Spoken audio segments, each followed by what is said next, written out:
just running away from it now.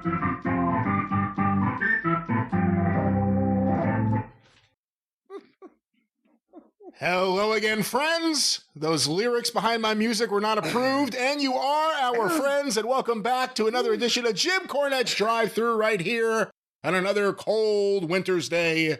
I'm your host, the great Brian Last. Lots of wrestling talk.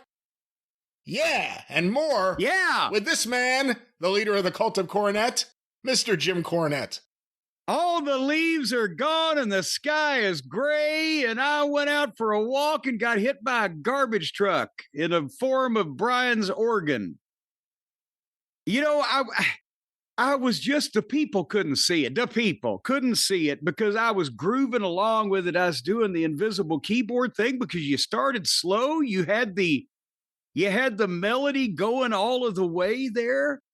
And then suddenly you hit that note that, as Robert Gibson said about the elbow drop that Bobby Eaton hit him off the top rope with in Philadelphia in the World Tag title change in August of 1986. It felt like a bolt of lightning shot out the head of my dick. And it was just, and then you were just running away from what you'd done. That's just a Southern expression. I don't take that as meaning too much, but I think... No, that had never been said before because that's literally what fucking happened to... Bobby came off because we were working Hoot's back, right? To get to heat, we're working on his back. So Bobby came off the top rope with an elbow drop to his back, which is an unusual thing. And even Bobby... every once in a while would throw a potato, and he landed on Hoot in just such a way with that elbow to the back that afterwards, because I heard him go, ah! And after the match, he said it felt like a bolt of lightning shot out the head of his dick when Bobby hit him in the back with the elbow drop. Well, that's kind of my sound. I guess that's the point of the whole thing. Dick lightning? Dick lightning in an old Nickelodeon. Wait a minute. I think we've got the newest rock star, Dick Lightning, and his fucking pecker checkers. I think Dick Lightning was Tim Horner's nickname as a wrestler, wasn't it? No, it was his nickname, all right, but not as a wrestler. Maybe like Dick Dale. Dick Lightning could be one of those. Remember the Ventures, the Surfaris, one of those guitar groups. You like surf guitar? All right, I like surf guitar. I do. And I like that Tarantino used quite a bit of that stylisticness in his flicks, his features. That's right. But it's a niche product. Well, Jim, sort of like this program, yeah. Well, let's get to the big topics. I'm in a good mood. I'm in a good mood today. What's wrong? I'm positive. What did you about to say? Did you just say what's wrong? When I said I'm in a good mood today, you said what's wrong? That's right. That's right. What's wrong? No, I'm feeling positive, as the Iron Sheik would say. Good to be positive. Because it's January. You know what this is for me, Brian? It has been all month, and I've really, the last few days, I've ignored the outside world, and I've applied myself to this. January is the organizing and planning month here at Castle Cornette. And ever since New Year's, I have been going through, when I get the time around our recording schedule or whatever of the business activities we got to do, I'm cleaning the house top to bottom. But it makes me feel good, but not just dusting and vacuuming. The cleaning out of the closets, the checking of the drawers, is everything organized, put everything in its right place, get rid of shit we don't need, make a list of stuff we do need, that type of thing. And that way I feel like I'm attacking the year with and since last year, I didn't have time to do any of this shit. I'm doing it for like 2 years. And also, I have met with Hotchkiss Featherbottom on stuff for Cornette's Collectibles and the website this year, one-of-a-kind wrestling memorabilia from my era, vintage stuff. We're looking at popping in with it. We might start comic books this year. You never know. I've still got, 5,000 or 6,000 that might need a good home. And also, I have handed off to him 22 dozen, actually a baker's 2 dozen, 25 of the greatest wrestling photos that I have ever taken. So on this negative project, and he's going to scan them and soup them up now that he's mastered this scanner. He just sent some over to me. We did for another project. You can, I'm trying to figure out how to say this. The detail is such that you can see the seam in the colored backdrop that is hanging behind the guy that I'm taking the picture of. It's incredible what he's able to do with these fucking things. So I'll send you some watermarked. Yeah, please. Just in case. Sue's a seamstress, so I'd love to see it. Well, does she sew? Sue sews. See? See. All right. But anyway, so, and we're planning all kinds of business stuff and things and everything. So this is the month where I'm feeling just wonderfully optimistic about the shit that I'm going to get accomplished this year as while the world burns around us. But I'm making the list like the wiggly hot water faucet handle in the downstairs bathroom needs to be replaced, that type of thing. And then I work off this for the next year. I feel very organized. At JimCornette.com. Oh, for heaven's sake. I'm not saying that to be plug. That was a great plug. To be commercial, just that's the things that we're planning. And I'm cleaning and I'm planning personally and professionally so that I can have some type of coherent method of attack of the year 2026. All right. Sounds like you're on your way. I'm on my way out the door. If you don't pick this is your show. All right, let's get going right now, Jim. I got our first question here. It was emailed to CornyDriveThru@gmail.com from Tim. Hello, Jim. Hello, Tim. I've been listening for a while now, and notice you at times mention that whore from Richmond. Me being from Richmond, Indiana, I was wondering if Jim knew the same whore. The one I know is very good at her profession, and it would be such an honor to know that I knew the same whore as you. Well, no, actually, and unfortunately, I wasn't thinking of Richmond, Indiana.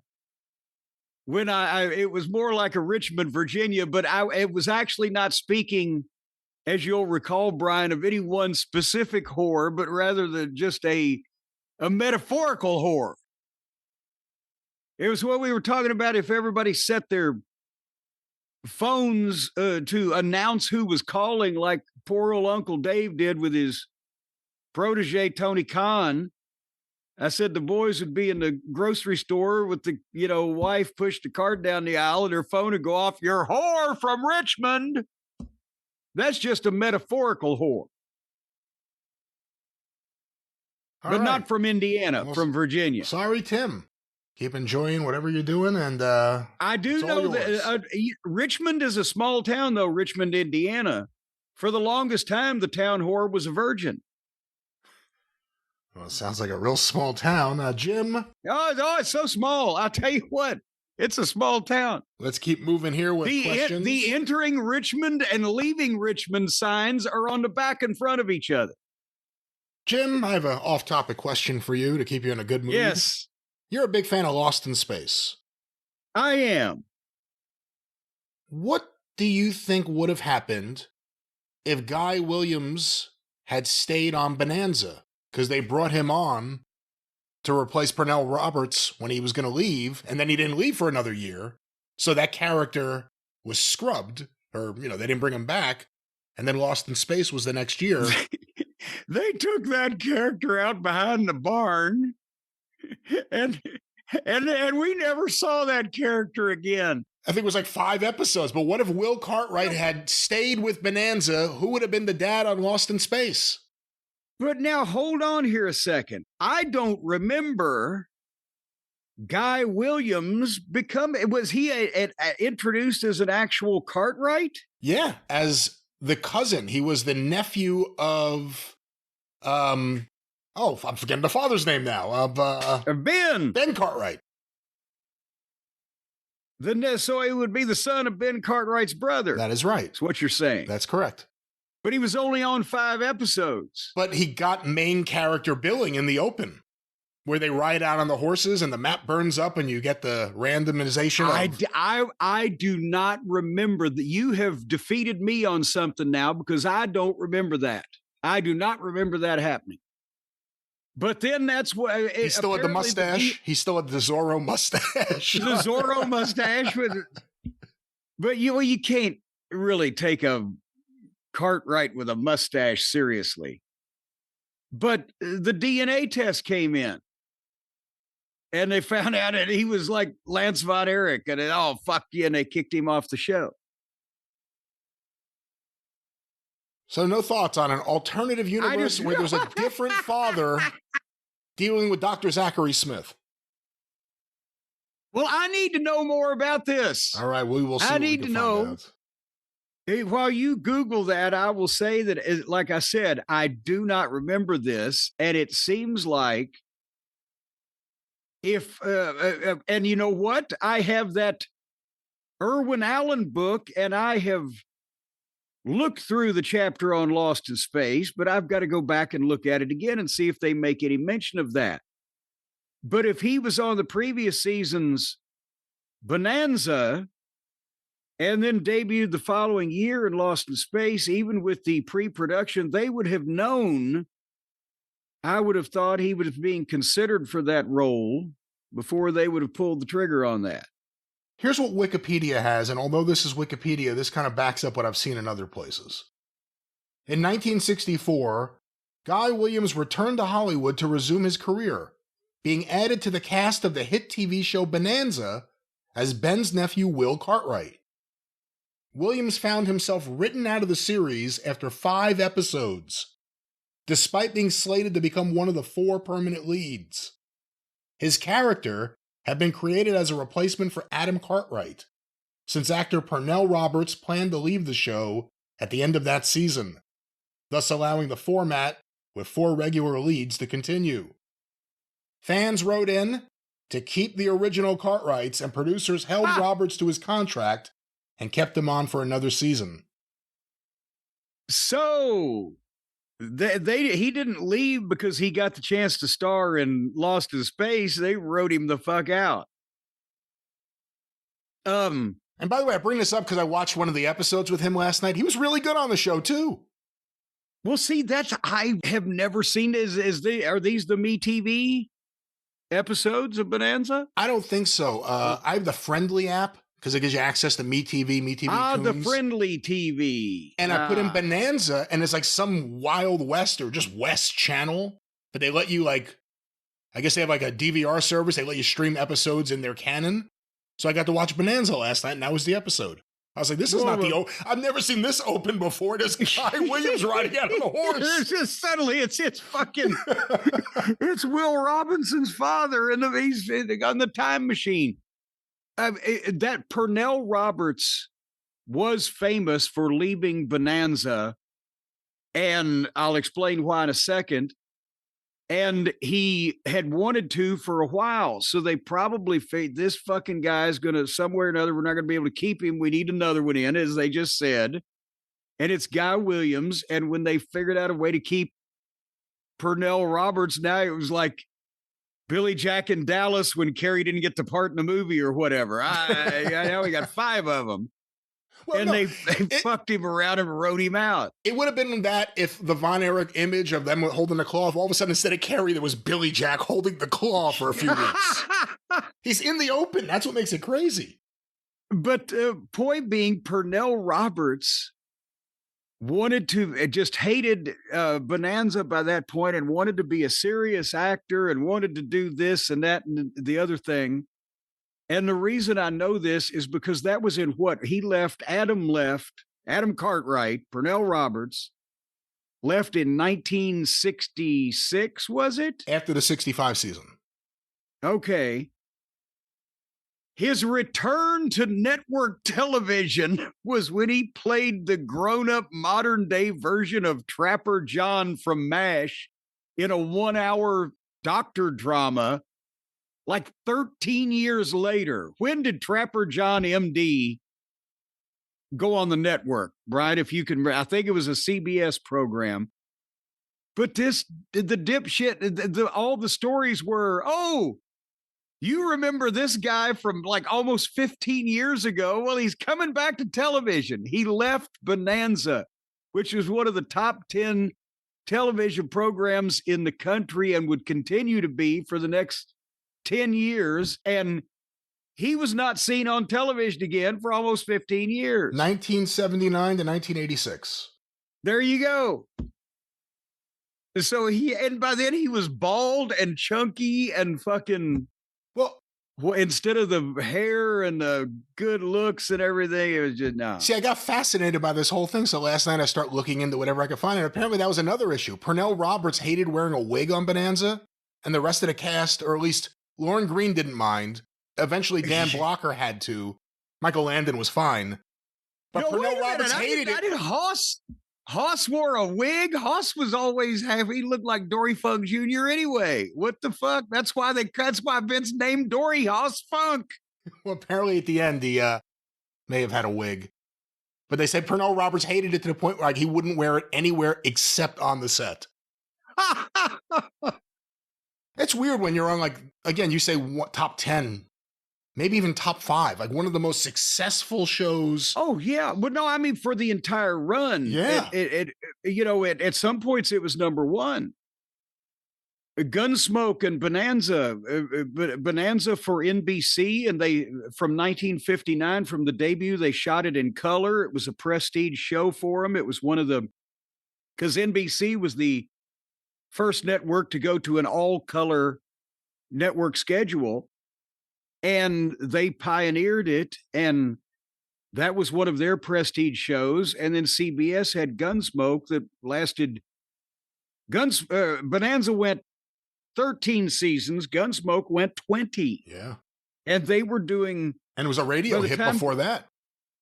Oh, well, yes. But I mean, that was Gunsmoke was a CBS showcase project where they not only had multiple 2-part episodes where they shot it on location and treated it like a Western movie, just this weekly episodic show, but also had big name movie guests as well as big name TV guests. And that was what their prestige program for years and years. And when they canceled it in 75, it was still highly rated, but they were trying to go more modern with the network, and they got heat for canceling Gunsmoke. It's like, what the fuck are you doing? I was watching one of your favorites the other day, The Rifleman. It was the episode where Vic Morrow gets his rifle. He's an escaped convict, and he gets his rifle, and eventually Swami's going. Eventually Swami attacks the gunman. Eventually the rifleman, Chuck Connors gets a gun, but instead of using the gun, he turns it into a rifle. He gets like a piece of wood. And he turns this one gun. He can only shoot a rifle that great, so he turns it into a rifle. He MacGyvers that son of a bitch. Do you know who was Matt Dillon on radio? William Conrad. That's right. Who played Cannon, the big, lumpy, fat detective. But point being, for the kids, by the way, when we say, top 10 on network and number 1 in prestige project, the average viewership of a weekly episode of Bonanza or Gunsmoke for years during their major runs were in the 30-something million people a week for each show, maybe 40, I don't know, but not like top 10 today. This was big shit. Real quick, we'll end with this on this topic. I look at Bonanza here. For instance, season 6, which is 1964 into 65, the season we were talking about, it was the number 1 show with a 36.3 rating, 19.1 million average viewership. Nothing gets that today. Nothing. And just for shits and giggles, since you're on the computer machine there, and to blow the children's minds, how many people watched the last episode of MASH? the MASH finale? Was it 75? Was it 80 million people? A 60.2 rating, which is 77% share and over 105.97 million viewers. Okay, I'm sorry. I was remembering the share.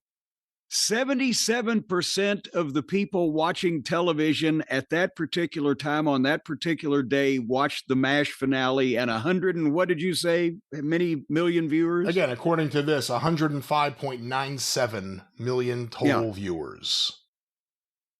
It was a 2.5-hour special. But now SmackDown was sometimes the top show on network television. There are weeks that we would be the top show on network television. See, that's where completely everything has turned around and gotten crazy. There are weeks we would be the number one show on television.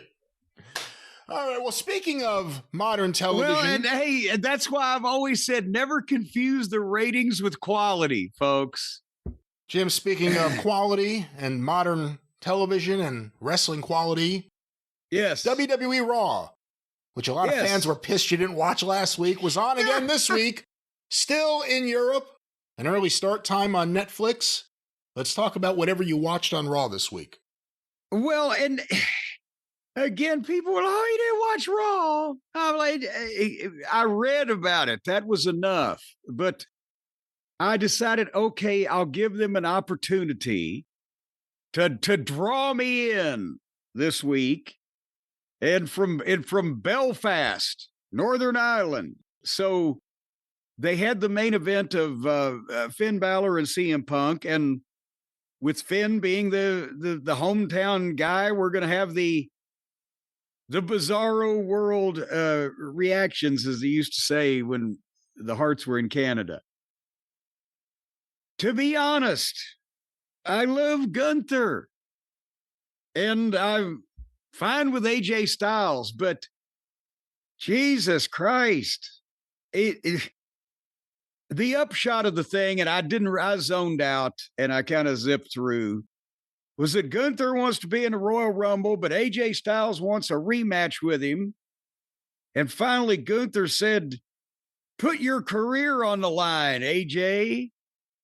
Think about that. Didn't AJ Styles just tell us he's going to retire this year?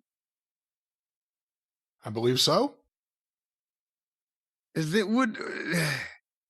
Shouldn't those carts have come before that horse? Or the cock on that mule to be dangling in the other direction? Or whatever that old saying is? That's another one of those Southern expressions I'm not too familiar with. Yeah, why would you tell people you're going to retire and then the guys will put your career up? Well, what if I get here? Take it, it's yours. Fuck it, I'm done anyway. I'm going to end your career 3 months early. See, that would be a hard blow to take. I had so many glorious months left ahead of me. Anyway, so we got that. And I saw that Becky Lynch wrestled Model Girl for the, 37th time? Don't they just do that every week? We've seen that a bunch. But this time, Nasty Natty, she's going to go as a heel. She beat up Model Girl, who used to be her protege, her student. And what are you scoffing at this book? It's not my booking. You know, I'm not saying that any of this is for you. But if they did it right, and I can't imagine it would ever be as bad as it was under Vince, a Natty heel run could be good. She's never had like a good, serious run where you had to treat her seriously and people started believing in her. She's kind of just been, for every week that she gets a good week, there's like 10 weeks where she loses a match or she's not on TV, whatever it is. If they were ever going to do something with her, again, I don't know about feuding with Maxine Dupree, but... Well, if we can get past that, I'm entirely open. No, Natty's a wonderful wrestler. Poor Maxine, She's painfully, painfully thin. But nevertheless, and they finished the hour with a lot of people doing promos backstage, and/or there was some jay yeeting going on. But about an hour into the show, we got to the first part of the meat of the matter. After we finished with the gristle and the bone and the fat, we got to the meat. A 6-man tag with Logan Paul, Austin Theory, Bronson Reed against Rey Mysterio, Dragon Lee, and Penta.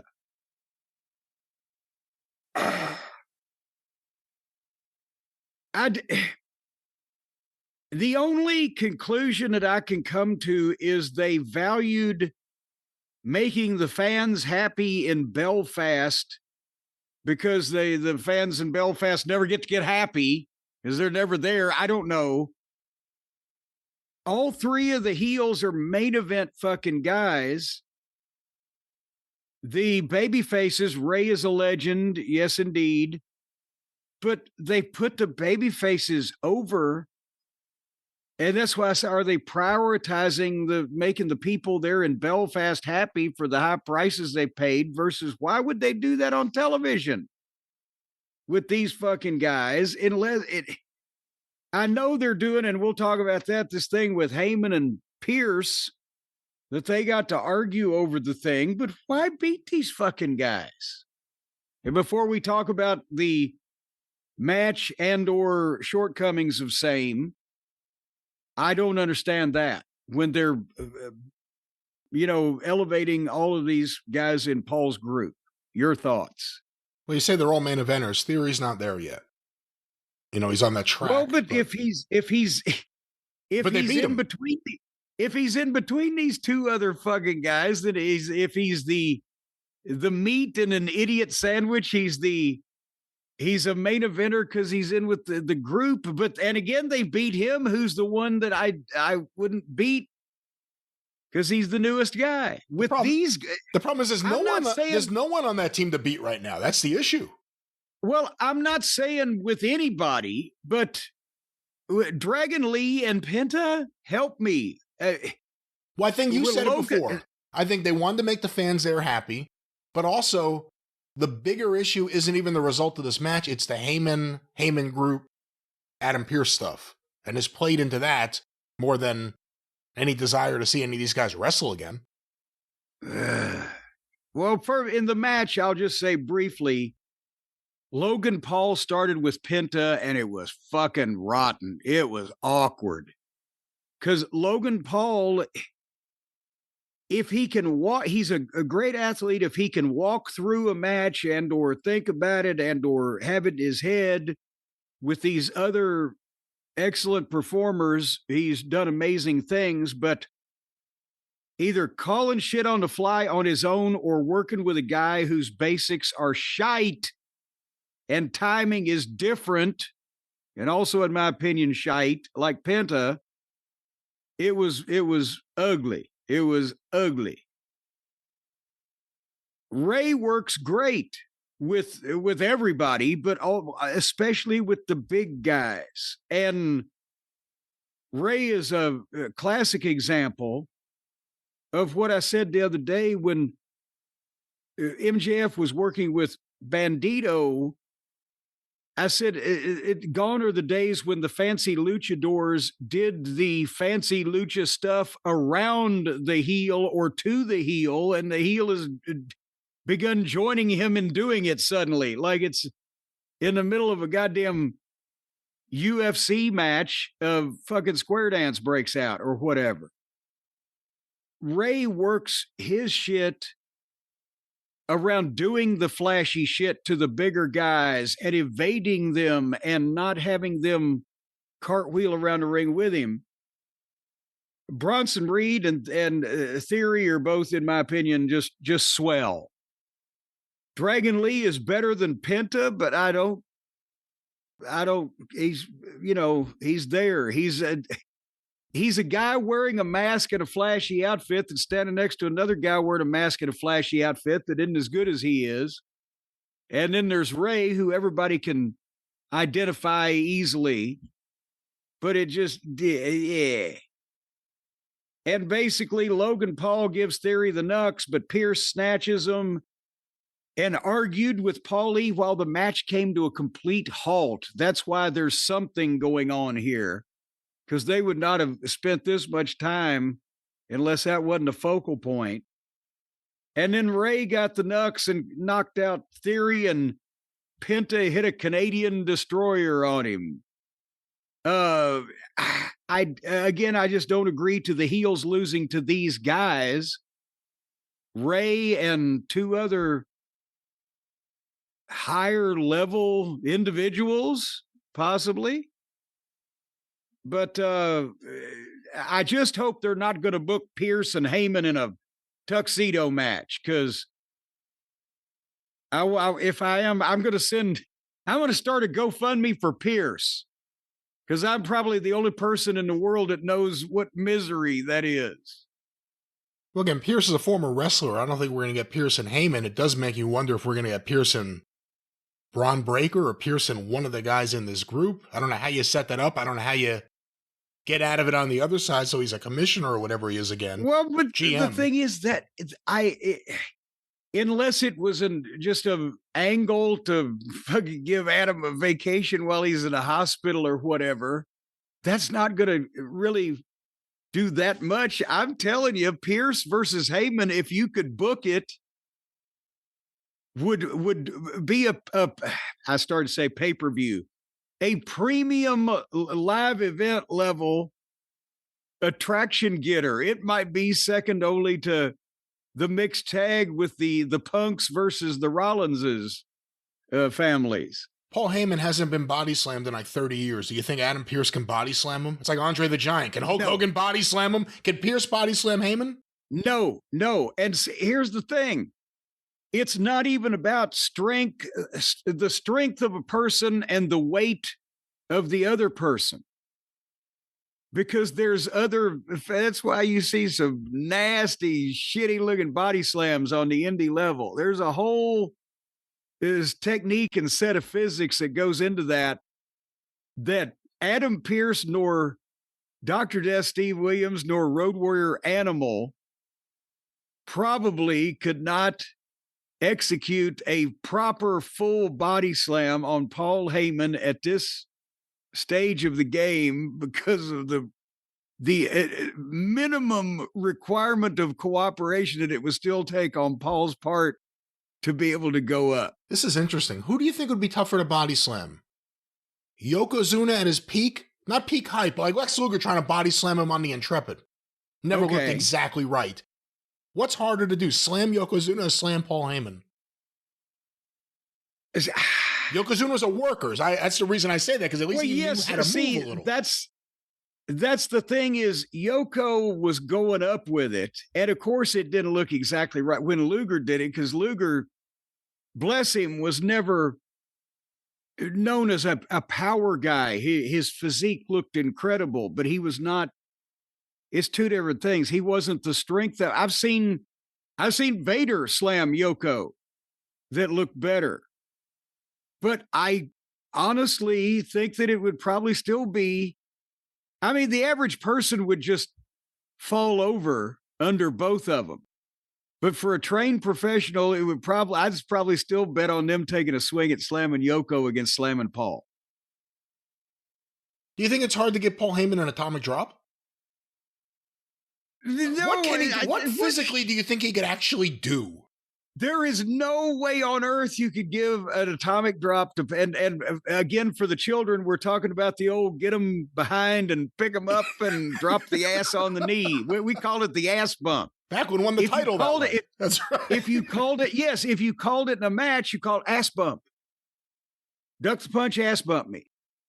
No, that Dutch Mantel used to do that to me my first year in the business in Memphis, when he'd chase me around the ring and catch me, give me the big fucking ass bump, because he didn't know what else I could take on the floor. So at least I could land on my feet. I don't think there's any way that, because the thing is, again, the guy you're giving it to, he has to jump with the lift of him, because he has to stick his feet way up in the air. and then start coming down. And there's no way that I think that Paul could kick his feet that far up in the air while somebody was underneath him that they wouldn't collapse. Do you think Heyman could run the ropes? Do you think Heyman can run? Do you think Heyman can run? Well, I was about to say, it depends on your definition of run. Now, if it was some kind of thing where instead of trying to look like he was trying to do it in any way right, he was thrown or arm whipped or shot that way, and he was like off balance and his arms were wobbling, and maybe he grabs his pants, his belt with one hand like his pants are falling down and kind of hits the rope sideways and then has no other choice but to bounce back in that direction. But that would require more physical coordination and athletic ability than just doing it the right way to make that look believable. So I would pay good money for a pay-per-view of just Paul Heyman doing one move after, like hip toss, arm drag, just every single basic move, everything, just watching him try every one of those things. So yeah, I hope we do get him and Adam Pearce. The more I'm talking myself into it, I want to see it. That's what I'm saying to you. But that's the fucking challenge that Pearce, as a professional, this would be the ultimate challenge for him to figure out a way to have a match with the living incarnation of the Blob from the X-Men. And if he could, because that's the personal grudge, and people would pay to see that. And again, I'm the only person probably in the world that knows the burdens of something like that. But at least when I had Paul, he could fall down and get back up again on his own without a tow truck. Hey, one last thing and then we'll move on. Is GM versus manager better than GM versus top wrestling star? Well, no, because it doesn't matter. It depends on who those people are. It doesn't matter who's in the. People could be in those positions and be wonderful at those positions, but it might not make a good match. But this would be I will say a good match, but a money drawing match, a ticket selling, an interest gathering match. Adam Pearce versus Paul fucking Heyman for 5 minutes. Give me 5 minutes with that fat son of a bitch, Pearce could say. Give me 5 minutes. And then fucking Braun Breaker spears goddamn Adam Pearce right as he's trying to get in the ring. And Pearce rolls in selling his fucking ribs. And then it would be incumbent upon Paul to do something to him, potentially to choke him over the ropes. Again, I'm trying to think of the things that I would do are not things that Paul would be able to do without hospitalizing himself. I probably still couldn't do most of them, although more than Paul. But choke him over the ropes and fucking take us something out of it. Take your tie off and choke him with it. And gouge his eyes, and don't try to act like a pussy, show pussy fighting with the peppery punches.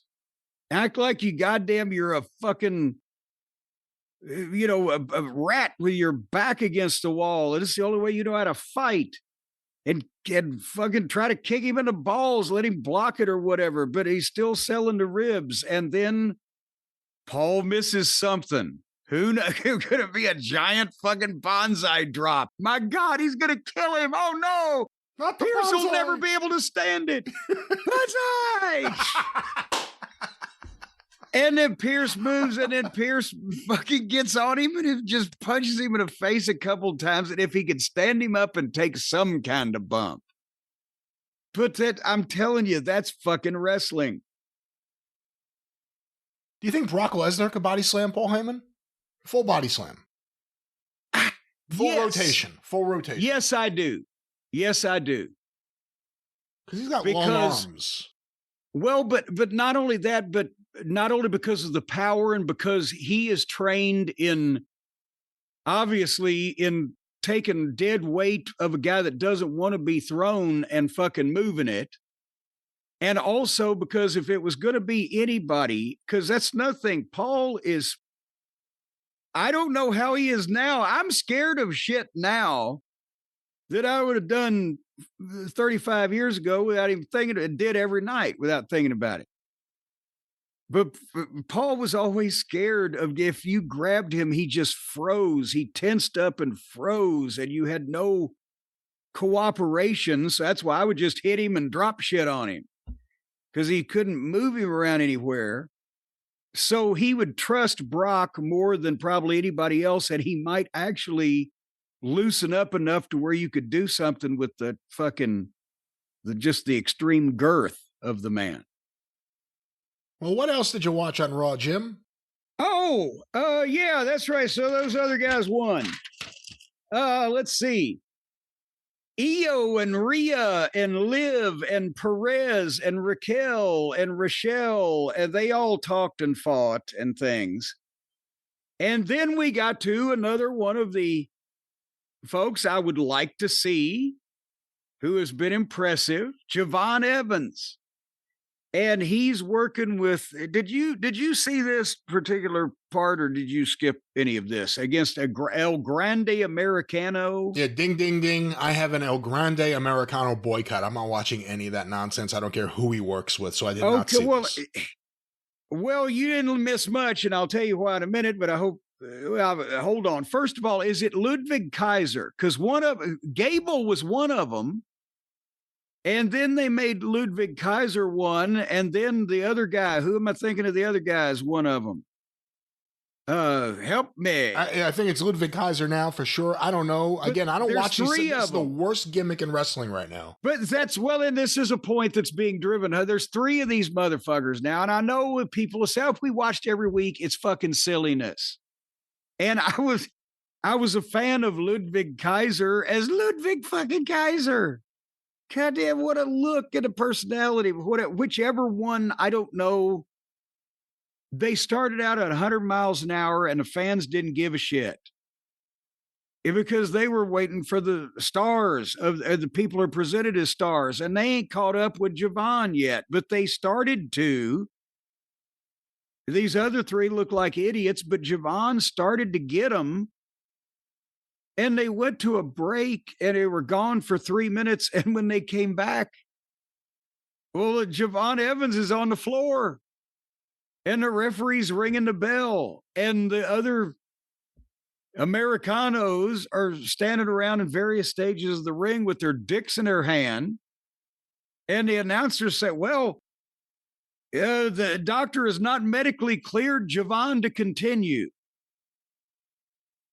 And he's holding his arm and kind of, we think, his shoulder. Maybe it's his shoulder. No explanation of what he did. No replay. This is the oddest way I've ever seen of them handling somebody that got hurt and couldn't. And the doctor wasn't even around him when he was sitting on the floor I think in front of the announce desk. And I mean, I've said before, when a guy gets hurt, why do you have to make it fucking obvious? The other guy stands around with his dick in his hand, and then stop. Just pin the guy. He's already down. Pin him. Get out of it. Right? Go get him some help. But don't everybody just freeze. But this, they usually replay, like when Ibushi and fell off the top rope. They replayed it. Because at least it explained how this motherfucker's crippled himself. And if there's an injury, he kicked him right in the head. But this was just like, oh, fuck, we can't show you that. He got up and walked out. So what the fuck happened? Are you on social media, Brian? Have they been talking about what happened here? I don't know if any exact reason has come out yet. A lot of people presuming. Do we not have somebody from the wrestling news on this? Are they not flying right now over to goddamn Belfast, Northern Ireland to get the scoop on this? I don't know if the flights are going out there as quickly as we need them to get this breaking news for the show. Hopefully it's not too bad, but we've seen a few people go down with their shoulders recently and they're out for months and months and months. So if he was going to get hurt, hey, weird question. If he was going to get hurt, is now the time before a push or anything really gets set in stone? Whoa, no. Well, what is the time? First of all, is the short answer. But this is if he has, the longer he has on a consistent, continued push before he would be hurt and take any appreciable time off, the better off he is, because you're getting the house built. If you just pave the parking lot, by the time you come back, people might have already parked on it. You see what I'm saying? So at the start, the longer you can go uninterrupted, the better. But there's never a good time. But the thing is, again, with the announcers couldn't even say, well, he dove over the top rope and boy, landed on the concrete. He's so aggressive. There's no replay. What must it have been, or what could it have looked like? And I'm not talking about it being too grisly for television, because he's not really even, he's walking and he's holding his arm, but it's not like he's goddamn screaming, oh my God, my bones are sticking out. So was it something that looked innocuous, but he said, oh, fuck it, I can't lift my arm up? Dislocated shoulder? Possibly. But one would think that there would be a replay of something that would have dislocated some bitch's shoulder. I don't know. All right. Well, the mystery continues. We'll see what comes out, but we'll see what comes out. His shoulder out of the socket. Yes. All right, the main event. Like Mussolini invades Belfast, Northern Ireland. Sunday, bloody Sunday. Boy, these are some violent fucking people. Finn Balor in this world is a huge babyface because he's a hometown or home country hero. I assume there's more than one town over there in that country. Indeed. But he's from there, is what I'm saying. And Punk, you could tell during the introductions, he kind of gets a little fucking heelish little swagger and a fucking step up and a smirk on his face, because he doesn't mind being a heel, understands that that's the reaction he was going to, or understood that was the reaction he was going to get, and is going to lean into it. And that way Finn's more of a babyface. If you noticed, this is what I'm talking about in a matchmaking sense, logical sense, that when you have babyface versus babyface, or you have a situation where the roles are reversed because of the crowd like this or whatever, if the nominal babyface is a heel, he can lean into being a heel, and he can be heelish in his attitude about things, but he's still not out there trying to kick a guy in the balls over and over, or fucking, gouge his eyes out, or tell the fans, fuck you, because that's uncharacteristic. You see what I'm saying, Brian? Right. And the same thing on the other side of the fence. If the nominal heel is a babyface for that crowd, he's going to still kind of be rough and do the normal things that he's used to do or known for doing, but he's not going to go out there and be full heel and like, fuck you, I don't care about you, because they're just turning in that direction, but they're not doing anything out of character. He can still be a heel without going full fuck you to everybody and trying to kick the guy, in the goddamn gonads. So they did this was kind of like the old, which they wanted to do as much wrestling as possible in this. It was refreshing to see a headlock takeover, I think, at one point. But it like the traveling world title match, where the champion is normally a babyface, but might get booed against the hometown guy somewhat, and they're switching around. And they had a nice fucking match. And it made sense. Punk got heat on Finn. Again, not heat like MJF would get with poking him in the eye behind the referee's back and all this stuff, but physically being in charge, imposing his will, as Jim Ross and or Gordon Soley would have said at one point, and Finn fighting back, and the fans singing the ole, ole, ole, ole, ole, ole. I'm wondering, can Oil of Olay sue anybody over that? Or do they just... They don't own that. That's not their chant. Well, seems like somebody'd have to come up with some money somewhere for something. Do you think if Ole Anderson was a wrestler today, they would chant that at him? No, well, then he could say you're pronouncing it wrong. It's Oli, Oli, Oli, Oli. You stupid idiots, you're doing it all wrong. But anyway, they had they had the people going. They were hot for this because they wanted to see Finn, but then later on, they got some dueling chants going after the big yay boo that Finn won with the Pele kick and made a comeback, and they did some back and forth shit and started getting some pops with the big 2 counts. Finn hit a dive and a drop kick and went for the stomp, but Punk moved and hit the go to sleep and got a 2 count. And then Punk got on him and got the Anaconda Vice, but Finn got the rope break, and Punk called for the go to sleep and got booed for it. And then Finn foiled it, drop kick, double stomp, 2 count. And then finally a little Zabada, and Punk rolled through a thing and boosted him up, and another GTS 1, 2, 3. And I don't think bell to bell, it was 20 minutes. It didn't get old. It kept moving. It was a good match without being overdone. And it made sense not only as a wrestling match, but in the environment where they were going to be cheering their countrymen. Probably even if he'd taken a bazooka, they would have still cheered. But nobody did anything uncharacteristic. Smart match. And then they shook hands afterwards in a show of sportsmanship that got over with the fucking people. But then Finn left Punk with the ring because he's the world champion. And the handshake fit there. It wasn't just the indie-minded, we're taking our curtain call.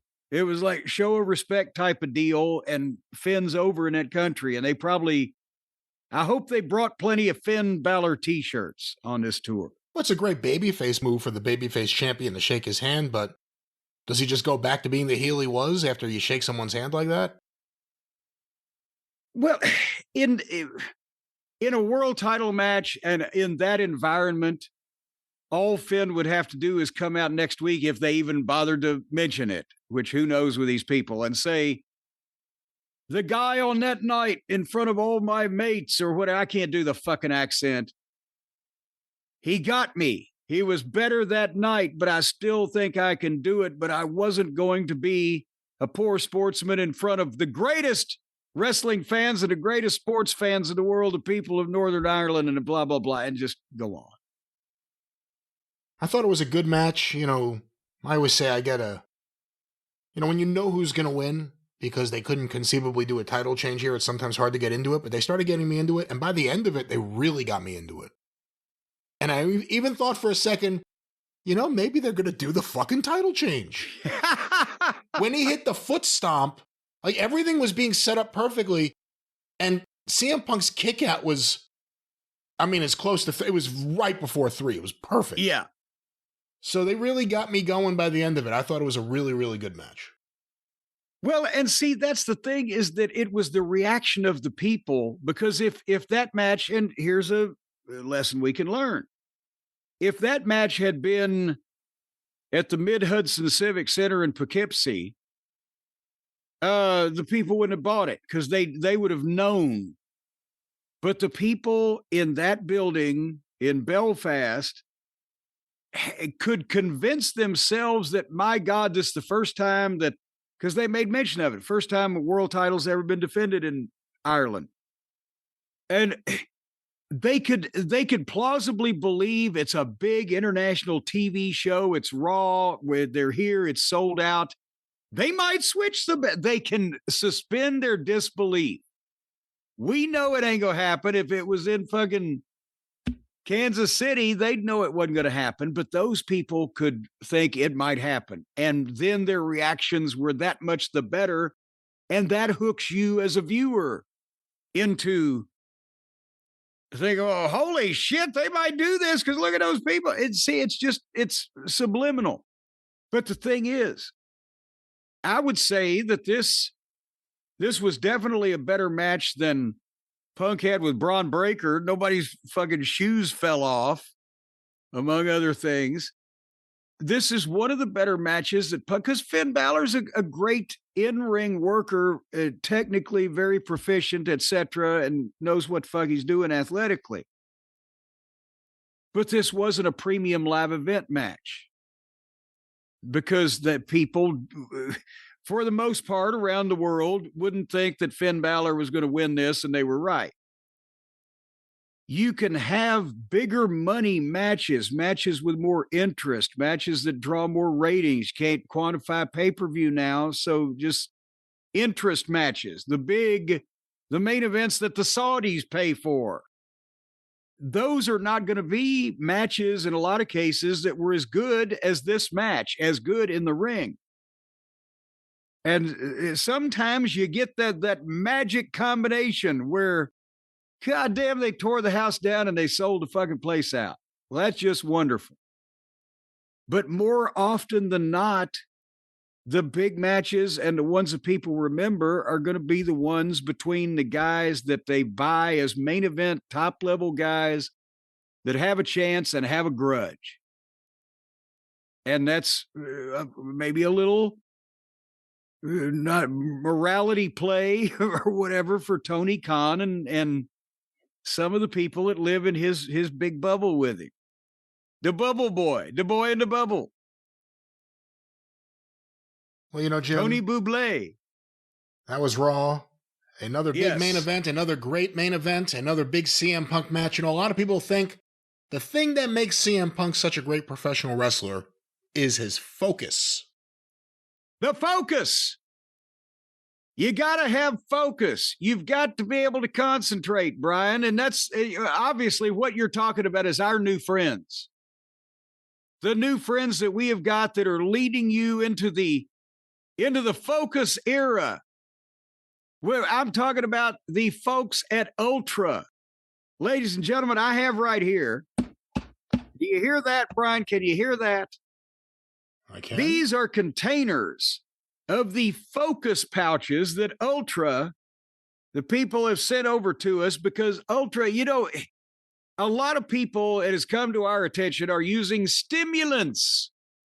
And they want to cut back on them in the new year. Stimulants, there's nicotine, there's caffeine, there's Adderall. It should be Adderine, because it seems like all those bad stimulants have enes in them somewhere. Methamphetamine. That's bad. That's almost as bad as caffeine. And people then they're turning themselves into messes. You're fucking with your health, ladies and gentlemen. You're bouncing off the walls. Why they say that nicotine pouches have side effects like addiction, crashing, jitters, vasoconstriction. I don't know what that is, but it sounds painful. Sounds bad. And gum rot. Oh. Well, that definitely won't do. And did you know that most of these pouches with the nicotine and the caffeine and the other enes, they elevate your cortisol, raise your blood pressure. Doom, doom, doom, doom. You're doing a fucking live action remake of Telltale Heart, and they keep your body in a constant stress state. You're all the time, you're just freaking out. You don't know what's going to happen next. It would be horrible to live like that. So, our friends at Ultra have made these pouches that don't do all of those things there that I just said. They're not going to disrupt your hormone balance. They're not going to lower your testosterone. You know what that means? Shriveled balls. Instead, 90%, I say, of the users of the folks, the pouches from Ultra, saw significant improvements in their overall focus levels, calm, steady flow state focus, enhanced memory, smooth energy, mood balance, zero nicotine, natural nootropics. Those are not the same old tropics that your father used to fucking go to, folks. They're new. And here's the deal with these, they're in tropical flavor, cool mint flavor, and wintergreen flavor. And if you take one pouch, you will notice a subtle shift in your focus. But don't worry, it subsides pretty soon, and then you can stand up straight again. There's nothing to worry about. There's nothing that would prevent you from standing straight or sitting down or anything. You put it in your mouth, you tuck it into your cheek, and you just go about your day. I've been using them for editing. I like them, and they taste good. Wait a minute. You've been using them for editing. Is that why all of our tapes are so covered with mucus and gummy? Again, that's not what we mean now, here, folks. Here, if you take two pouches, you're going to be dialed in after about 10 minutes. You monitor your mental state, and you can double up for enhanced focus. And if you take 3 pouches, well, then you're in the flow state where you're going to flow like a river, baby. You're going to experience a clean, powerful shift that you feel right away. Get ready to lock in, buckle your seatbelt, baby. And I've noticed, now there's a limit of 4 of these a day, but I've noticed I accidentally forgot the other day. I took 6. No, and you didn't. I could stare at my hot dogs and they would start cooking without me having to put them in the microwave. Jim only took the recommended amount, which is 4 per day, and that's the only amount that the listener should take, no matter what. And of course, fun and games aside, these are then effective... I touched my toast and I put my fingerprints on. They were charred. It was just, I had a heat sensing. I could literally heat my own food, ladies and gentlemen. On the topic of things you don't have to worry about, ladies and gentlemen, we want to remind you these are a fantastic aid to your workday or whatever's going on. Sometimes you need a little pick-me-up, a little bit of focus, and you don't want caffeine or any other crap or nicotine. No, can you see all of the things that shit does to you? Good heavens. Constant stresses, blood pressure through the roof, cortisol, whatever that you've said that before does to you. Yeah, well, it sounds nasty. Like that shit needs to be lanced and drained. Folks, again, Ultra is the ultimate guilt-free pouch, delivering instant focus and mental clarity without the nicotine or the caffeine. And new customers can use the code JCE to get 15% off at takeultra.com. Takeultra.com, 15% off with the code of JCE. And you're going to, and boy, I'll tell you what, 15% off the opportunity to be able to look through walls, read minds, and also cook your own hot dogs. And remember, if you live next door to a sexy divorcee, about a dozen to 14 of these pouches, you'll be able to look through that brick wall. No, you won't. You won't. First of all, let's stop peeping. Second of all, 4 per day is the... It's not my fault if she leaves her bricks open. 4 per day is the amount that Ultra is telling you shouldn't surpass. And well, that's because she filed a lawsuit. Let's get away from the divorcee and let's focus back on focus. Jim, one more time, professionally here at the end. Let all the people know about our new friends at Ultra Pouches. Like I said, I'm a fan. I think the listeners may like this too. I'm telling you, I'm going through changes with these things. TakeUltra.com. TakeUltra.com. That's right, Jim. TakeUltra.com with the Use that Crow. Use that. What is it, Jim? It's JCE? It's That's right. Coco. Yes, Coco. Once again, ladies and gentlemen, 15% off. Timmy's in the well. 15% off. TakeUltra.com. Promo code JCE.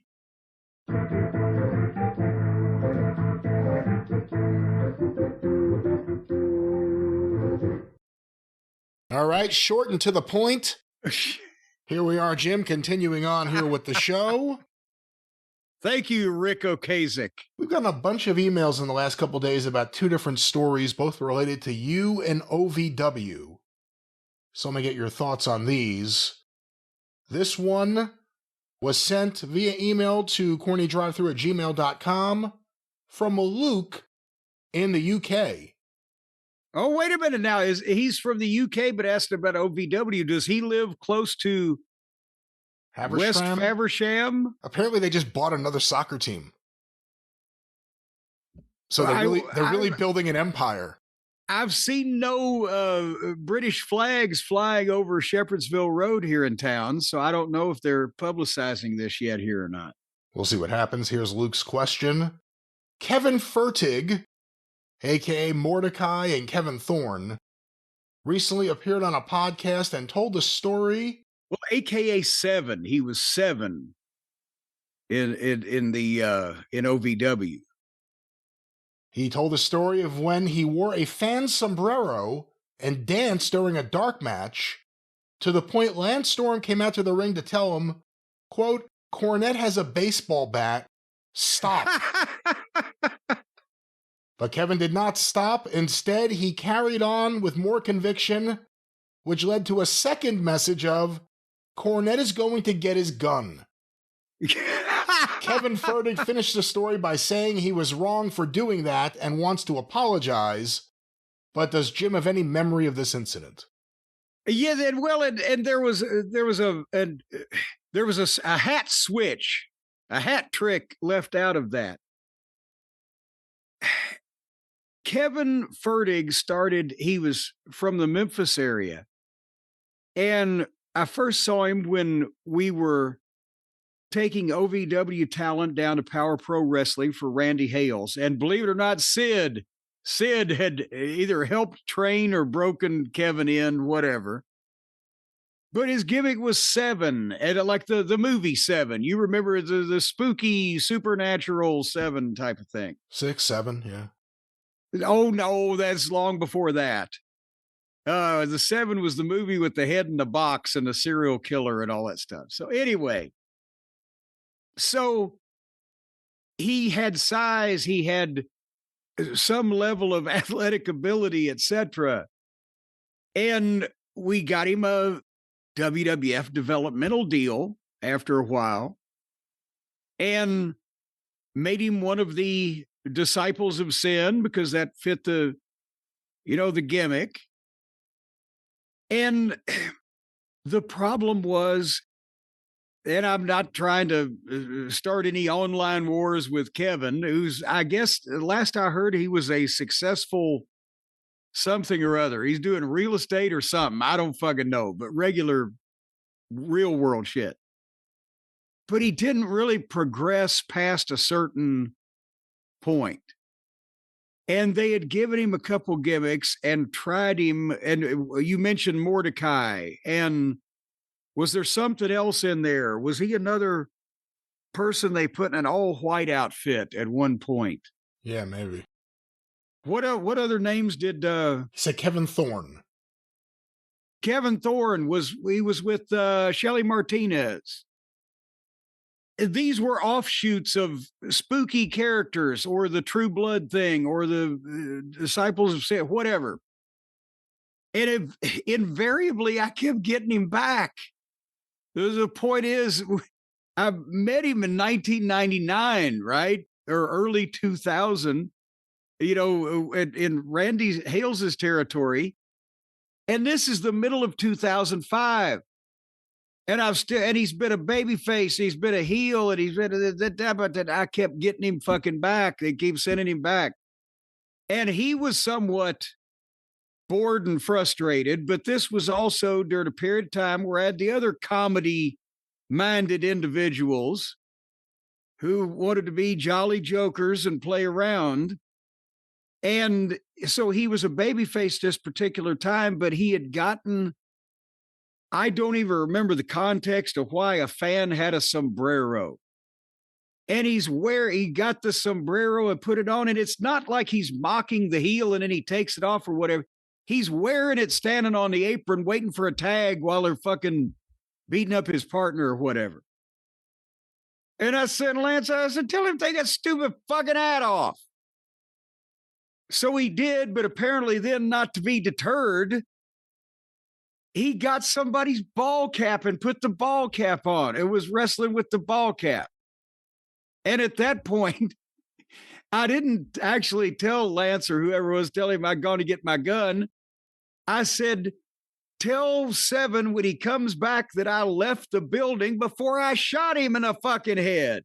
And I just fucking left without goddamn seeing him at that particular time. It was a lot of people trying to be fucking comedians and not taking shit seriously, while I was getting a lot of stress from John Laryngitis and all the other yahoos that had invaded the Stamford office.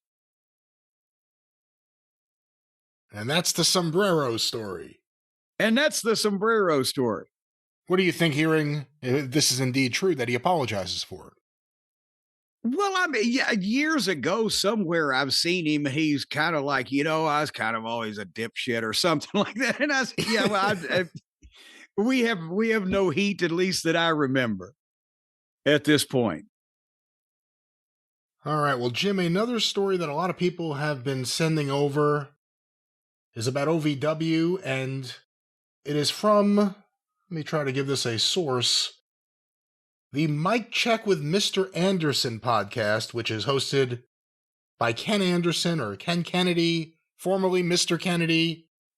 They own that name. He was Anderson. Have you first. noticed that you've got to give 16 names for anybody that we reference, but Ken, Vince, well, not Vince McMahon. God damn it.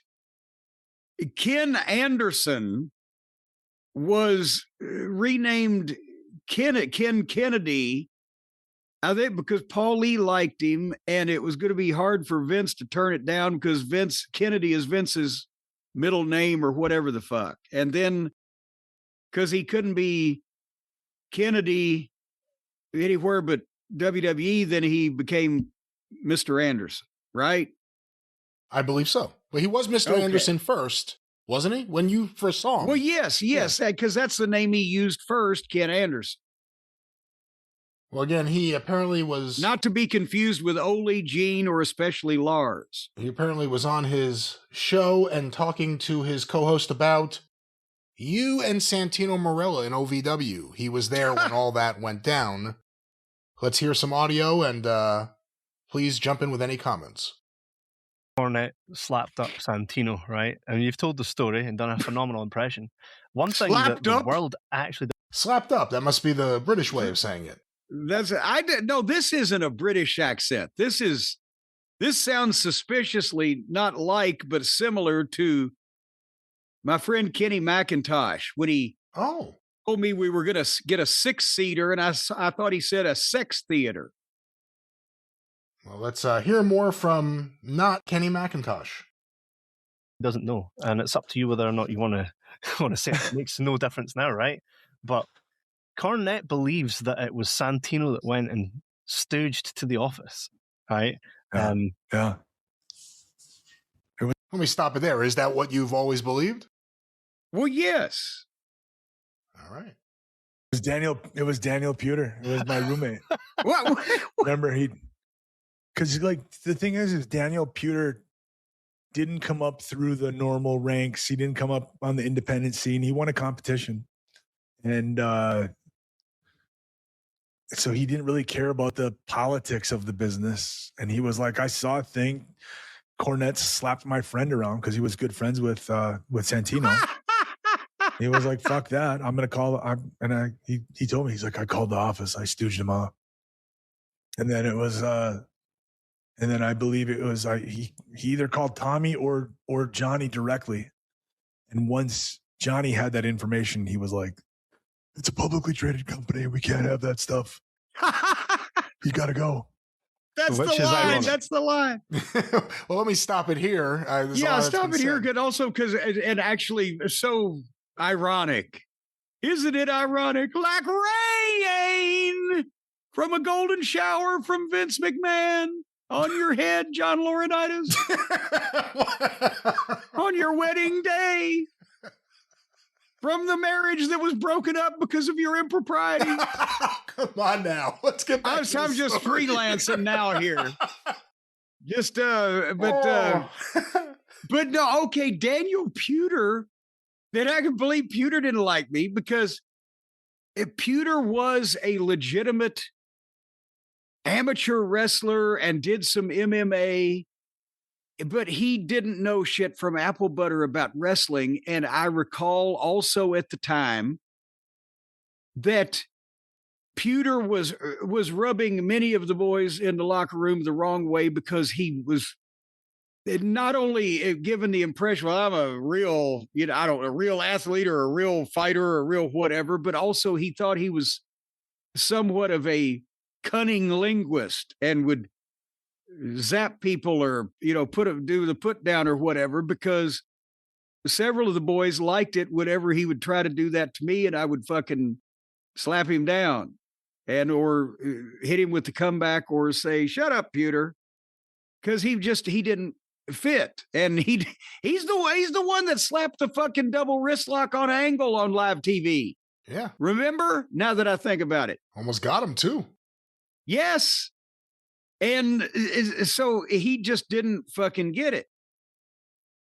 But I don't know how he could be best friends with Santino, because that was part of Santino had just joined the amateur class. He was not even on contract, nor anybody had ever seen the fucking guy.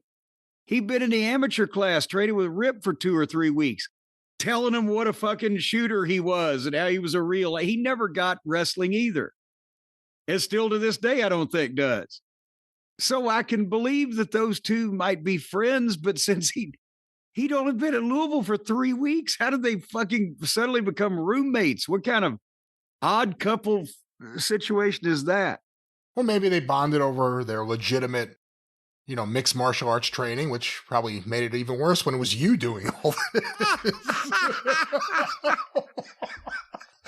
I could have stretched him. But I don't think he still could have stretched the boogeyman. I don't believe he could have done shit with the boogeyman. And the boogeyman was not happy, and he was standing right next to me. So we're fine. Let's hear if there's any more to the story from Ken Kennedy. Once again, this is from Mike Check with Mr. Anderson. Let's go to this.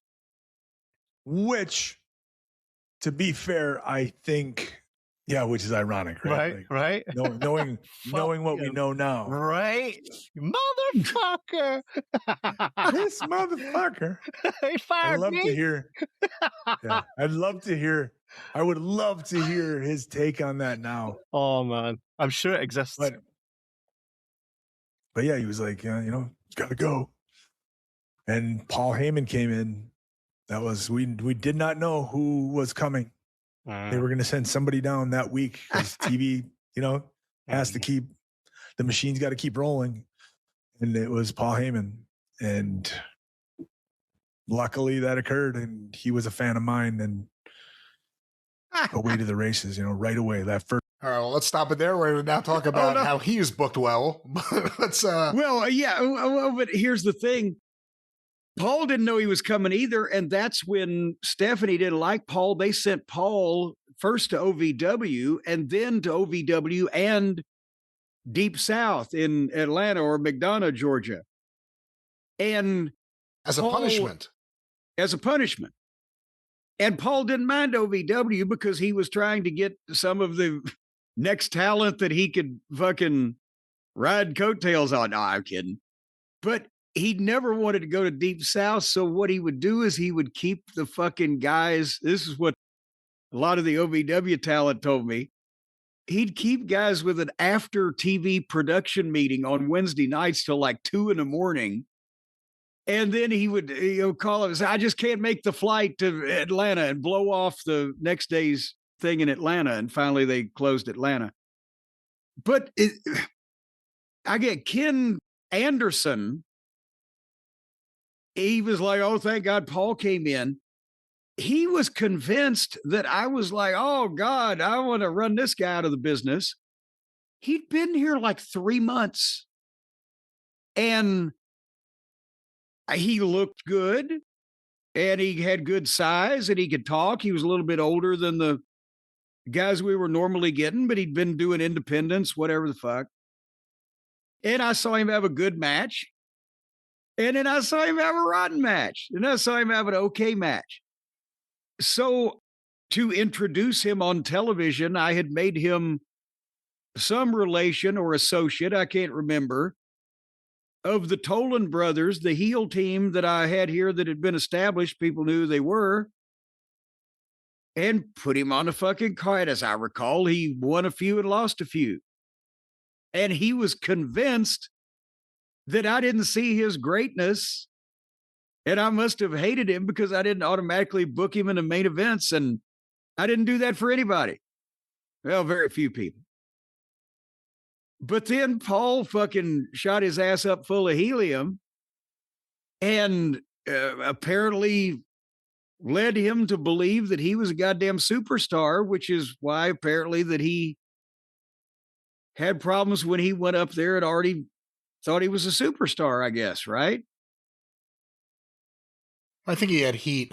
I could be remembering wrong. Was it with Randy Orton? It was someone we had heard that had enough problems with him that like they may have said something to Vince, like, I don't want to work with this guy anymore. And then thus started the descent. But here's the important thing. Daniel Puder.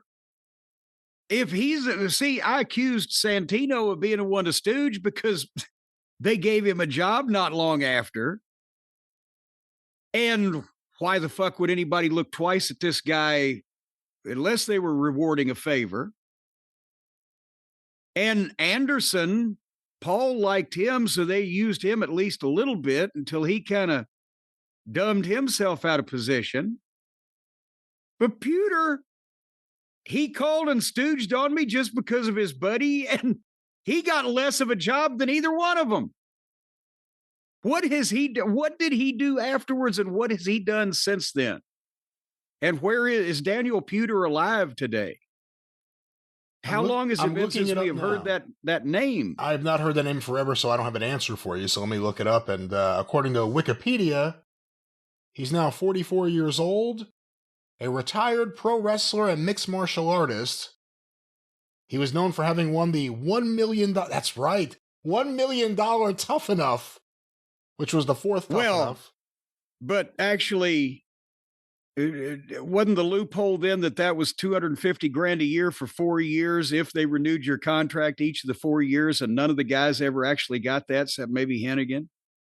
Apparently, he also worked for Ring of Honor in 2007 and 2008. I just missed him. Worked for New Japan in 2010, 2011, and had a match on the independent circuit against teaming with Gangrel in 2019. He takes long breaks in between. Is he being booked by Tony Khan? Well, hold on. Maybe this will explain it. As a high school student in Monta Vista High School, Puder began his entrepreneurial career by starting several successful businesses. After leaving wrestling, Puder founded and is the CEO of My Life, My Power, MLMP, founded in 2010, working with police departments, schools, parents, and youth to help strengthen communities and to provide organizations and youth with effective programs to help combat bullying through various avenues such as self-esteem, self-empowerment, and body image, as well as calls to John Laurinaitis. I struck a nerve when I bullied little Santino. But so he's done all this from his tiny one-bedroom apartment? Puder started Puder Strength Training, PST, a nonprofit organization to help local high schools by donating weight training equipment to their strength training programs and to underprivileged teenagers. Puder has worked with Toys for Tots, After School All-Stars, Stanford Hospital, and San Francisco General Hospital. Puder was the official spokesman for Cops Care Cancer Foundation. Puder opened up his own gym, the Knockouts Hollywood MMA Gym in Hollywood, California, which specializes in mixed martial arts, self-defense, and fitness boot camp. As of 2018, Puder founded and operates 4 companies: MLMP, Wait, what? MLMP Institute, What? My Institute, My Life, My Brand, and MLMPI. Those are 4 separate companies Prep Academy. that do what to who? For how much? Pewter's a born-again Christian and a deputy sheriff. Oh, boy. There's a combination for you. I don't know. I don't know what his prep academy or his institute do exactly, or who funds them. But apparently Isn't it funny? A lot of the people you find that are born again are people you weren't in favor of the first one. All right. Well, it appears that he's doing well and hanging out with parents and youth all over the Bay Area. He's hanging out with youth all over the Bay Area? Is that what you're saying? That's not what I'm saying exactly. Jim, let's get back to the main point of this. Yes. Does this change anything about the way you see Santino Marella? No. Because I don't sit here daily thinking, I can only get even with him. That doesn't concern me, but at the same time, I wouldn't have liked him anyway. I think he's a kind of a patient zero of the pockets mentality. Comedy fucking wrestlers that are there to just be a joke and play a joke on the business.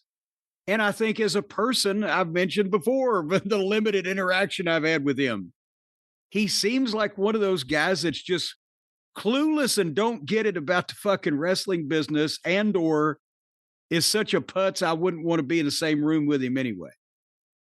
I can't imagine that he and I would ever get along. But now you know he wasn't the stooge. That doesn't change anything? Well, no, because why would it? The only thing that astounds me is they gave him a job just to be a joke without even making it a repayment of a favor. But Pewter was so fucking apparently such a pill that he handed Laurinaitis them a favor and he couldn't even capitalize on it. I don't know what to say. Well, that's the OVW update, folks. Of course, it's probably the last time. Hey, I didn't say everybody. I never said everybody we had in OVW was an all-star. It was a great talent or, whatever the fuck. We just didn't have them long, but we had some. Jim, on the topic of WWE, we just reviewed Raw. Lots of fans on social media have opinions. I mean, that's kind of why a lot of people go to social media if you're posting things to give your opinion. Yes. That's kind of what being a fan is. Either you have it inside or you let it out. You have an opinion. Well, tons of fans, tons of listeners of this show have sent over an email. Have let it out. They've gotten in touch about a quote from Triple H and trying to see which one of these emails has the link. Here we go. Triple H did an interview, apparently with Peter Rosenberg, talking about what he wants from wrestling fans, how he wants them to behave. Let's go to this audio and get your thoughts on it. This will sound offensive. Every critic that is out there, I wish I could tell people, off being a critic. Be a fan. Go watch this and be a fan. If I tell you go to the movies and watch this movie, I saw it's really good, and you just go to the movie as a fan, you watch the movie, you have one opinion. If I tell you, hey, go see this movie, but can you give me a one-page detail, like things on what you liked, what you didn't like, and if it worked for you or didn't work for you. You watch it totally differently. Right? You watch the product totally differently. It ruins it for people. The world was so much better when nobody knew. Well, let's stop it there. There's Whispering Paul Levesque. Jim, does he actually think that the world was better when nobody knew? Of course it was, you imbeciles. What a maroon. That's if they don't want people to be critics, then they shouldn't have spilled their guts like fucking traitorous sailors that have been caught on a deserted island by the fucking Japanese and are fucking telling everything they know. They've got a TV show about it, for Christ's sake. We're unreal, which means not real. The season literally debuts today as we are recording. Yes. And I'm going to have some thoughts on that hopefully not many, because I don't want to watch much of it. But point being, I experienced wrestling fans who didn't critique the product. Because when nobody was smart to the shit, they didn't know what to critique. They could say so-and-so was a lousy wrestler, and usually they did about the heels. He's no good. But there was no, even amongst fans that got together, except in the very subset of smart fans, but just regular wrestling fans got together and say, hey, what about that match between so-and-so? Oh, yeah. And they would talk about matches they'd seen at the arenas or what had happened on television. Or, boy, they wished so-and-so would come back. But there was no, oh, God, the booking's terrible, because they didn't know what booking was. And, oh, God, the work rate was horrible because they didn't know it was a work. If they did know it was a work, they didn't know how it was worked or why, or if somebody told them how long. I mean, we are talking the most basic, rudimentary knowledge of the inside of the business that everybody in the public possesses today was completely unknown 50 years ago. That's when the fans weren't critics. But when you tell them not only that it's all a work and it's all controlled, and these people are doing what they're assigned to do, and they're all working together, and the personal issues are manufactured and whatever, not only when you tell them that, but then they see reported and admitted and evidence of that if they jump up in large numbers and complain about shit, it will change. Then you've made everybody a fucking critic. Except for the people that we have completely lost, that don't care and don't watch anymore because they found out how controlled and how choreographed and how worked and how pre-planned it was, and they just said bullshit and left. And the ones we've got left, most of them are either the casual WWE fan that goes to the live event and takes the kids because they see it on television, or 2 million critics that know how to book better than everybody else and can tell me who the best workers in the ring are because they've been watching closely. That's who's left because everybody knows. So nice job. Give it up. They didn't have a problem with the critics during the rise of the Bloodline when people were actually digging their television.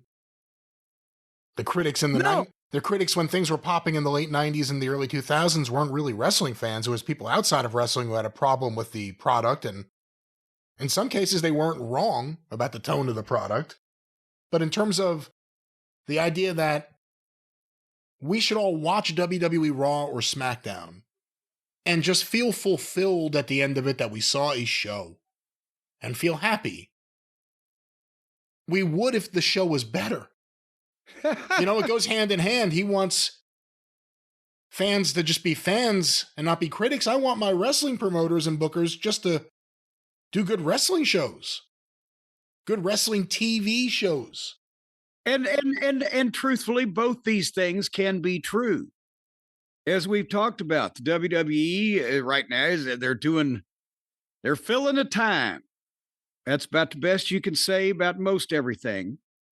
But you can also say that of the most die-hardest of the hardest dying fans, they're never going to be happy with most everything, and they're going to break it down because they're trying to marshal support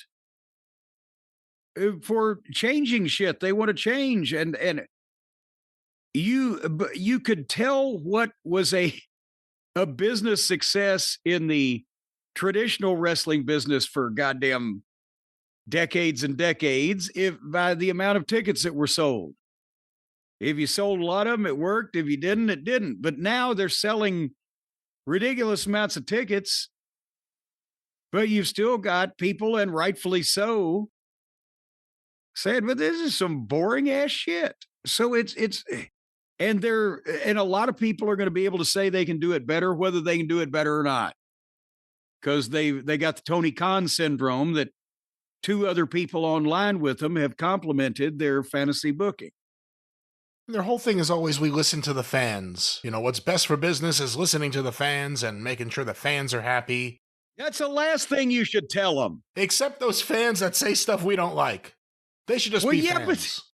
But that's the last thing you should tell them, is that we listen to you, because when they get the shit changed, it encourages them to start trying to get other shit changed. Do you see what I'm saying?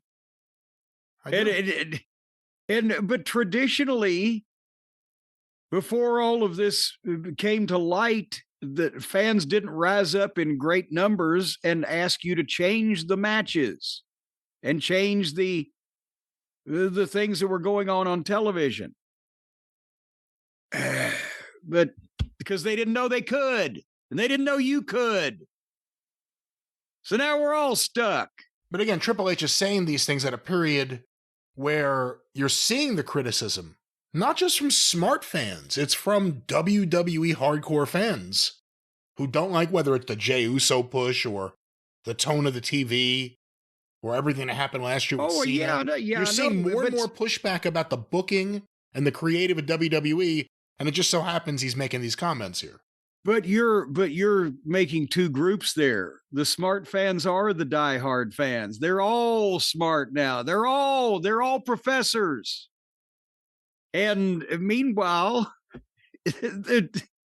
Triple H is trying to get them not to criticize his shit that he always tries to take credit for by coming out and being the let's get ready to suck it or whatever guy.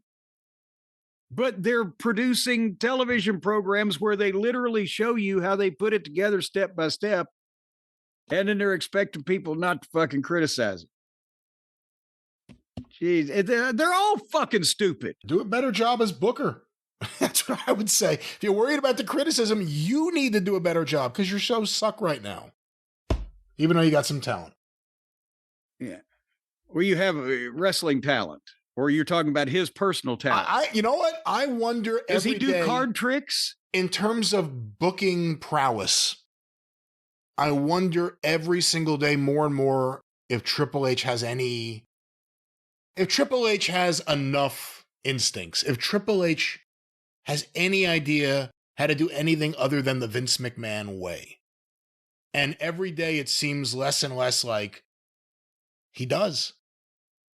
You know, I know we're always told that he loves wrestling history, and one day when he's in charge, you'll see it'll be, you know, it's still fucking lacking. And it doesn't need to. Again, this is me being a critic, me being a fan who's become a critic, but it was better. We've seen it when it's better. And when you see it when it's better, it tells you it can be better when it's not better. Here, the Triple H strikes me as the kind of guy who, as a student of the business and who has picked the brains of the Flairs and the et cetera, the whole nine yards, he knows more rules of thumb. He knows this might be an idea to go in this direction or that direction or whatever. He can handle the milestones and the major events, but he knows that the murderer must be revealed in the drawing room in the climactic scene, but he can't write the goddamn gripping murder mystery from the start to get to that point. He is not the guy that's going to lay every goddamn great angle out. They're going to run a bunch of shit by him like they did Vince. And he thinks he's got enough of a grip or a finger on the pulse or whatever the case that he can take the best idea and decide the direction. But he's not going to sit down and lay you out a whole goddamn long program by himself. Just my impression. I guess the next question is, do you think Triple H can pick him? Do you think he could pick the talent? Do you think if Triple H had to watch the big game and make a pick, he could do that? Does he have any instincts whatsoever when it comes to a pick? Well, because I've seen him many times pick his seat right in front of the monitor where he could sit and watch the episode of television that he's at. But folks, if you know how to make picks, if you know how to pick things up and get things the right way, then our friends at Prize Picks, they want to meet you because the big game is almost here. And there's no better way to cash in during America's biggest sporting event than Prize Picks, where it always feels good to be right. When you're right at Prize Picks, it feels like you're sitting on a daggum cloud with a vibrator on your taint. It just feels good to be right. I don't know about that example, but it feels good to be right is the point. Well, have you ever sat on a cloud with a vibrator on your taint? It feels good to be right is the point.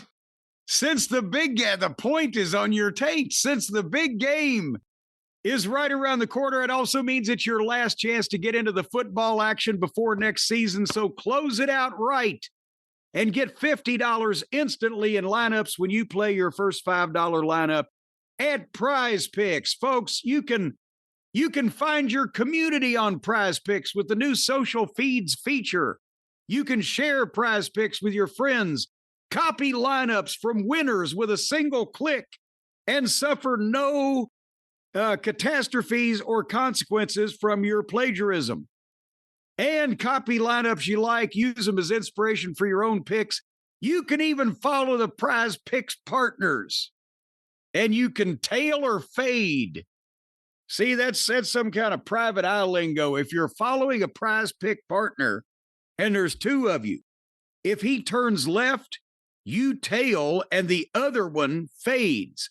And then you pick him up at the next corner. That way he never knows he's under surveillance. What the hell are you talking about? No, folks. You can't say so, folks, after you say all that.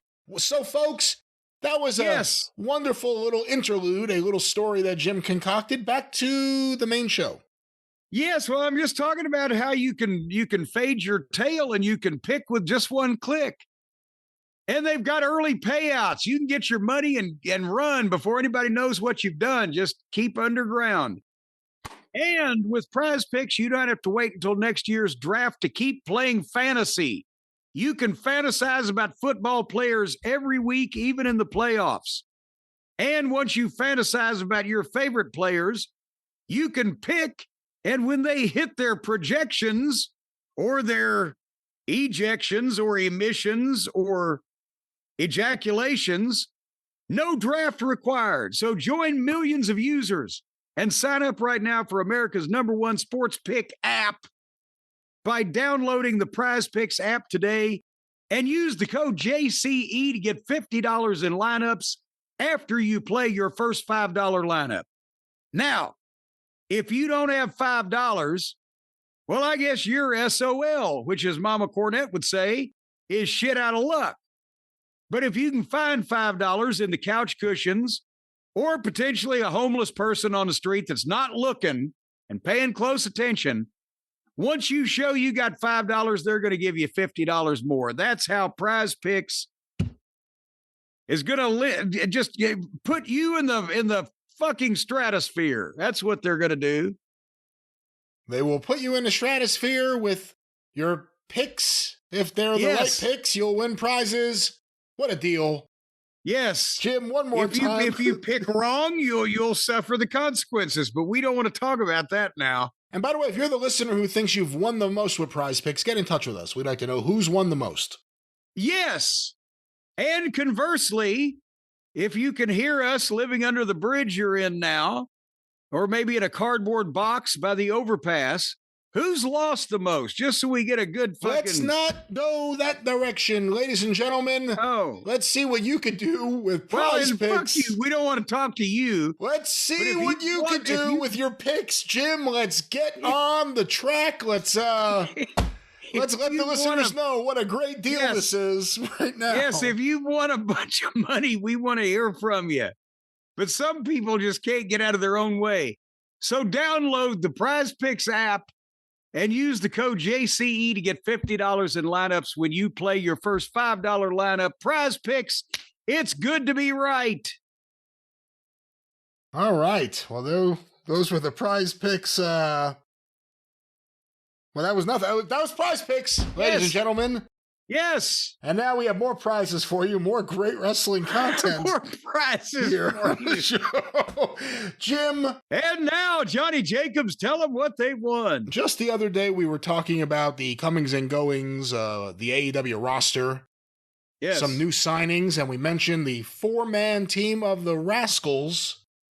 And a day or two later, one of the Rascals apparently requested his release. That rascally wabbit. That was at least the story that first went around, that he requested his release. No one really understood why. And then there have been other stories going around, so I'm going to try to find a good summation. Well, now here. I heard he was quitting the wrestling business. What have you heard about this whole thing? I heard that he tweeted that he was stepping away from the wrestling business, but keep supporting the other guys. And they had an extra guy, to be honest, because why do you need 4? Now they still got 3. They got an extra one even yet. But the guy gets signed to a contract by the second biggest promotion and announces his retirement from the business the next day. So there has to be something else going on. It would appear so. Again, he signed the contract. They had to release him from the contract. The contract was done. And then all of a sudden he's gone. Now there have been people pointing to tweets and messages from the past. Not that that excuses anything. That at times were homophobic, that at times were anti-Semitic. Those are at least the ones I saw. Jesus Christ. What, when you dig down deep in the surfaces, under the surfaces, anybody checked his crawl space? Well, and again, too, apparently he put out a statement. Again, there's a lot of stuff people have sent us. Here's a quote, apparently. This one is from Brian Alvarez, it's being attributed to. Trey Miguel's AEW release, quote, came from up above, but it had nothing to do with Tony Khan. Wait a minute, God is mad at Trey Miguel? Well, then it says, but it had nothing to do with Tony Khan. No one's really saying much. Well, some people are saying certain things, but my understanding is whatever it is came from up above. Whatever it is, a lot of people are saying it, and it may be divine intervention. I know there's a lot of gibberish. I know there's a lot of rumors, but it had nothing to do with anybody in AEW talent, anything like that, or Tony. Something happened from way up, and he was released. That is what we know at this point about Trey Miguel. That's from Wrestling Observer Radio, that quote. And what is above? Above what? Warner Brothers Discovery, I would imagine. That's the only thing above Tony. I mean, his dad technically... Who in Warner Brothers Discovery would know that this son of a bitch exists on the planet Earth? I couldn't pick him out of a lineup. I've heard his name. Why would they give a shit about some miscellaneous fucking wrestler or even know who he was? Well, Jim, apparently he put out a message on some form of social media. Taking a break from wrestling, please respect my space and don't tag me in any posts or comments. Go support the Rascals still. Well, he's not the one that had the picture of him with the Hitler mustache in his bathroom. No, they signed Twitter, right? They signed the Hitler one. So whatever he did was worse than Hitler. Whatever he did was worse than Hitler. But again, how old is this guy? Is this, because Twitter's been around a while now, was he tweeting asshole shit as a 16-year-old, or is this when he's been allegedly grown up? He is 31 years old, Trey Miguel. Jesus Christ. How old is the commentary? Was he fucking saying bad things about the Clinton administration? I mean, my God, he's been an adult for 13 years. Apparently it's from years ago.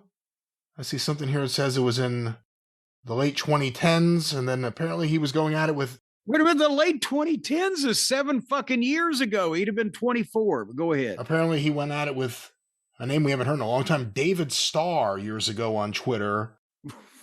And of course, David Starr, most famously, I think, was the wrestler who kicked off the Me Too movement or whatever it was with wrestling. What was it? Was it Me Too or was it something else with wrestling? It was somebody tooed him. Yeah. He's been gone for a long time, and he was one of the first ones. But if they were going at it, and David Starr, it was a rotten, canceled, exiled guy, then doesn't it make this guy the babyface? Or were they agreeing with each other? Or were they? What the fuck is going on? If they've here? both been canceled for it, maybe they're both equally bad. Maybe there should be a promotion for all the canceled wrestlers. Didn't they try that before a couple of them are the only ones with names got signed back again? That's true. But you got to make it like a prison, like an Oz kind of situation. So like, no one's really a babyface. They're all heels, but you find heels that you kind of side with every now and then. Yeah, but none of these sumbitches that got canceled out of wrestling could live 3 days in prison. Do you think this will affect Tony if he has any plans for a 4-man tag team championship? Hopefully it will. But again, does nobody know what this guy... Well, you said he was homophobic and anti-Semitic, but like... That's what I saw, yeah. Well, what was he saying? Was he trying to make...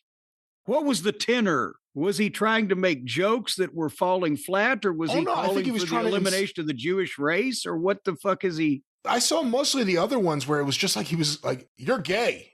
Yeah, just like almost like an insult, telling this person for no reason that they're gay, and then going into more detail about it. And I think he also said that he's a religious guy. How can you go into more detail about it unless you actually describe the act in which they are currently gaying? What I don't understand is, did he request his release, or did it come from up above? Because the way it was first presented to us, it sounded like, and again, why would he immediately request his release a day after signing or whatever it is? I don't know. And if it came from up above, you know, this is like one of those Briscoe situation. And I'm not defending this guy because I don't, you know, he may be an ignorant jackass and he may not be a good wrestler. I don't know. I've never seen him. But how does it come from up above? Well, that's what I was about to say, is for so long the story was that some unnamed TBS executive wouldn't let Jay Briscoe be a part of the show because he tweeted shit in 2013 or whatever the fuck it was. But haven't all those people changed since then? Or there's still people in TBS that could just, hey, Tony, don't use that fucking wrestler? Or is that... You know... It makes you wonder if there is a wrestling fan there. It makes you wonder if there is like a wrestling nerd there. But do they do a check on every wrestler that appears on the television program to dig deep and discover that he once tweeted stupid shit about this guy or whatever? Because elsewise, how would you know? When we were on TBS in the WCW days, except for Flair, most of the top guys could have walked through the middle of CNN Center and nobody would have fucking turned their head. So I don't know how they keep. And again, considering the people that they've had on this program, the celebrities and other questionable individuals that have done time for shit. I don't know what the fuck. Well, we'll see what happens. Maybe they could replace him with alfalfa or one of the other one of the other little rascals. Maybe Spanky's available. I'm not sure. Well, Jim, let's get some questions here on the air. This one, sent via email to CornyDriveThru@gmail.com, was sent by Jay in San Antonio. The Royal Rumble is coming up. Do you have a favorite Royal Rumble match moment? A favorite Royal Rumble match moment? I wasn't involved integrally in an integral fashion in most of the Rumbles that my guys were in, because I've got a picture that somebody took. I think it was 1995. The Rumble was in Florida. And the Heavenly Bodies were in it. And because of the nature of the Royal Rumble, you didn't really have managers involved. So I asked, I think it was Pat Patterson or Jack Lanza, whoever, said, what am I supposed to do? And he said, just go out to the entranceway and point to the ring and send your guy to the ring.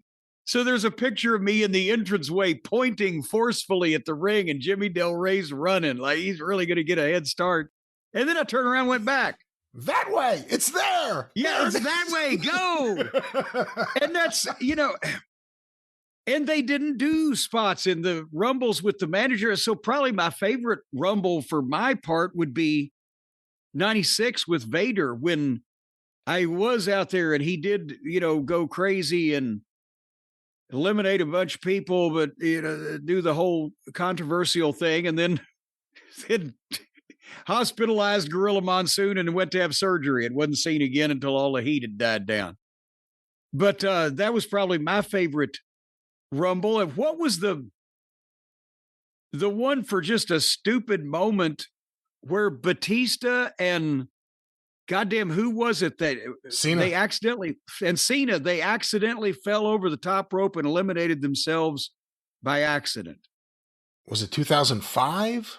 2006? Somewhere around there. The one where Vince McMahon came out and tore both of his quads? Yeah, because he had to come out and save it like he was going to restart it or whatever, and he fucking cripples himself. What a clusterfuck. That's probably the greatest Royal Rumble moment, right? He got an accidental double elimination of two guys go over when they're not supposed to, and then the boss comes out to restart it, and it does the on-camera equivalent of breaking both his legs. He just melts like the Wicked Witch. Just so you're watching him go down. He started trying to get up, and it just collapsed. I left the Hershey's Kiss in the microwave too long. So, yeah. I think, I still think the 92 Rumble with Flair winning it is just the greatest. Legitimately is a good match. Yes, it is just the whole positive memory. The whole thing. Bobby Heenan and Gorilla Monsoon's best night on commentary together. Heenan's best night as a commentator. Flair running into all of his old opponents, which was never completely referenced, but Kerry Von Erich, Greg Valentine, Roddy Piper, like all these people. Yeah. It was so cool. And again, he won. No, I mean, you didn't really expect him to win, and he won. So that one still, to this day, I think is still the best one. 93, before you got there, was when Yokozuna won it, which was the first year you got a title shot if you win. And it had the weird ending where Randy Savage goes to pin him for whatever reason, because that was never. That's right. And Yokozuna throws him over the top rope. To the kicking out of the cover, throws him over the top. Well, because Savage, and it was that. Did he nail it that time, or did it look a little kabuki-ish? He nailed it for what you could do, but because he was down in a pinning formation, there's no real natural way to.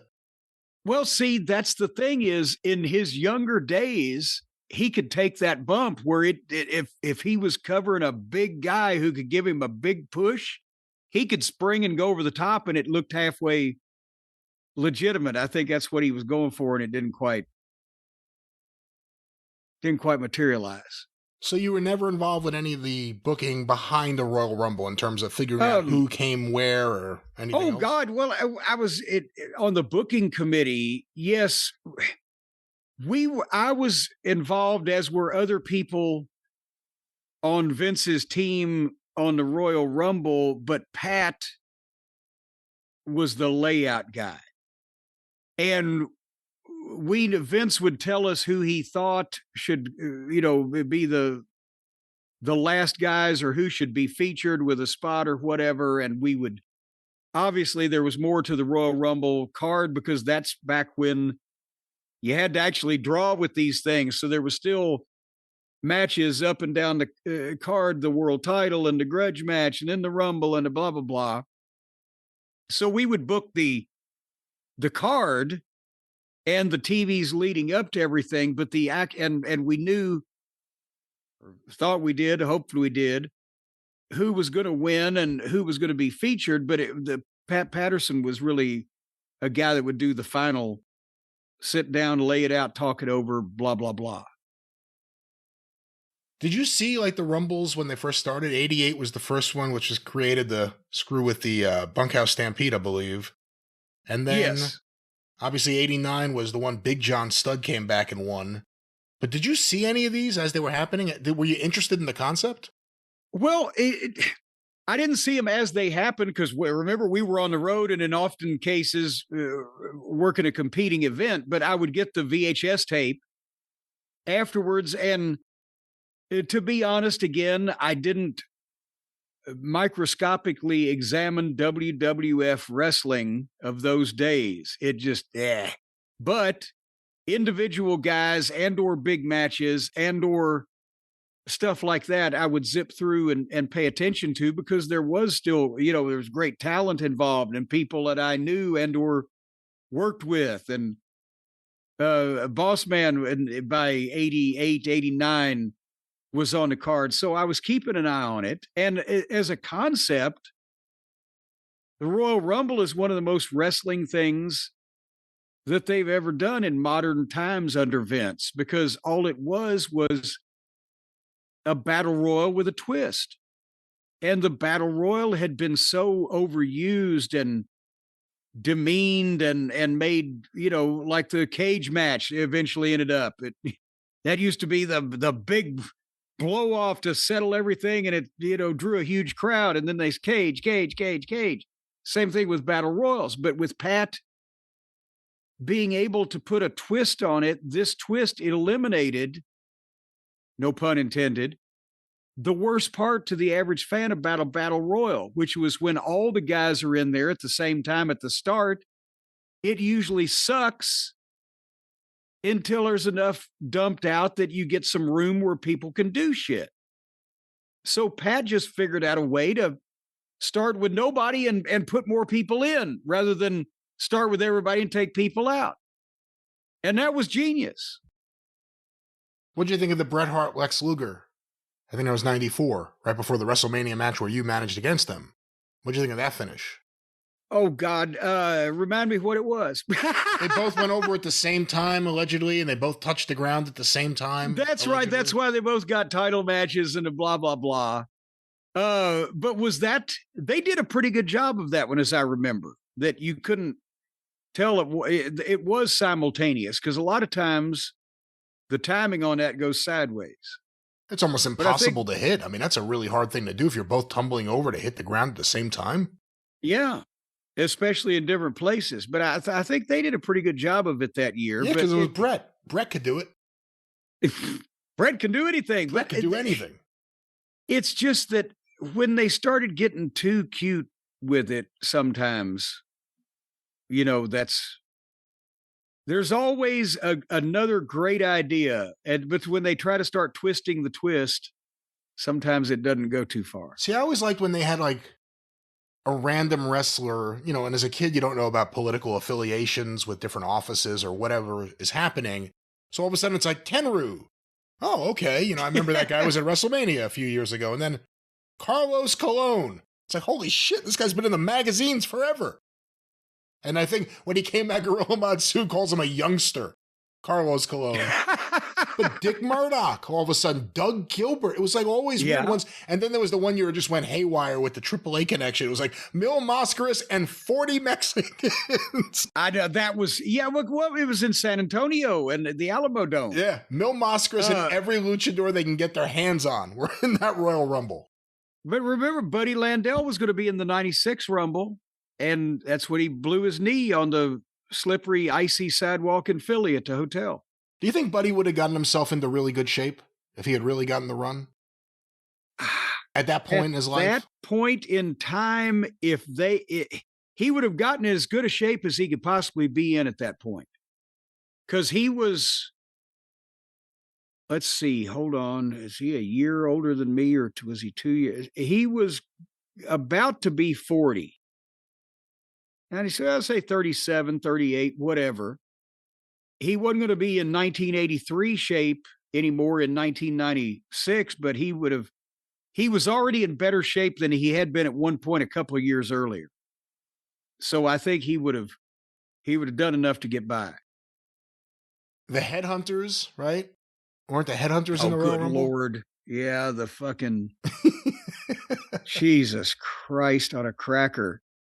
And that wasn't the Samoan Headhunters. That was the I don't know where they were from, but they gained fame in Puerto Rico. They were twin brothers that were like 5'8" and 400 pounds apiece. They looked like two bowling balls. And they did moonsaults. Yes, they could do some incredible shit, but so they were wild savages, headhunters, or whatever. And they did some angle for some reason with Davey and Owen. And the first thing that Davey did when one of them ran into the ring was pick him up and body slam him. Because they were like, Davey and Owen were like having fun at their expense because it's a fucking rib. It's a fucking rib. Look at these two fucking guys. It's a fucking rib. Well, they had a very memorable Royal Rumble. And of course, that's what we're talking about here. Memorable. I'll tell you the least memorable Royal Rumble, which was the one with the year they had all the gangs. So like 12 people in the Royal Rumble were either from the bikers or the Bariquas. Oh, it's like 98. Oh, it was awful. Around there, yeah. Awful.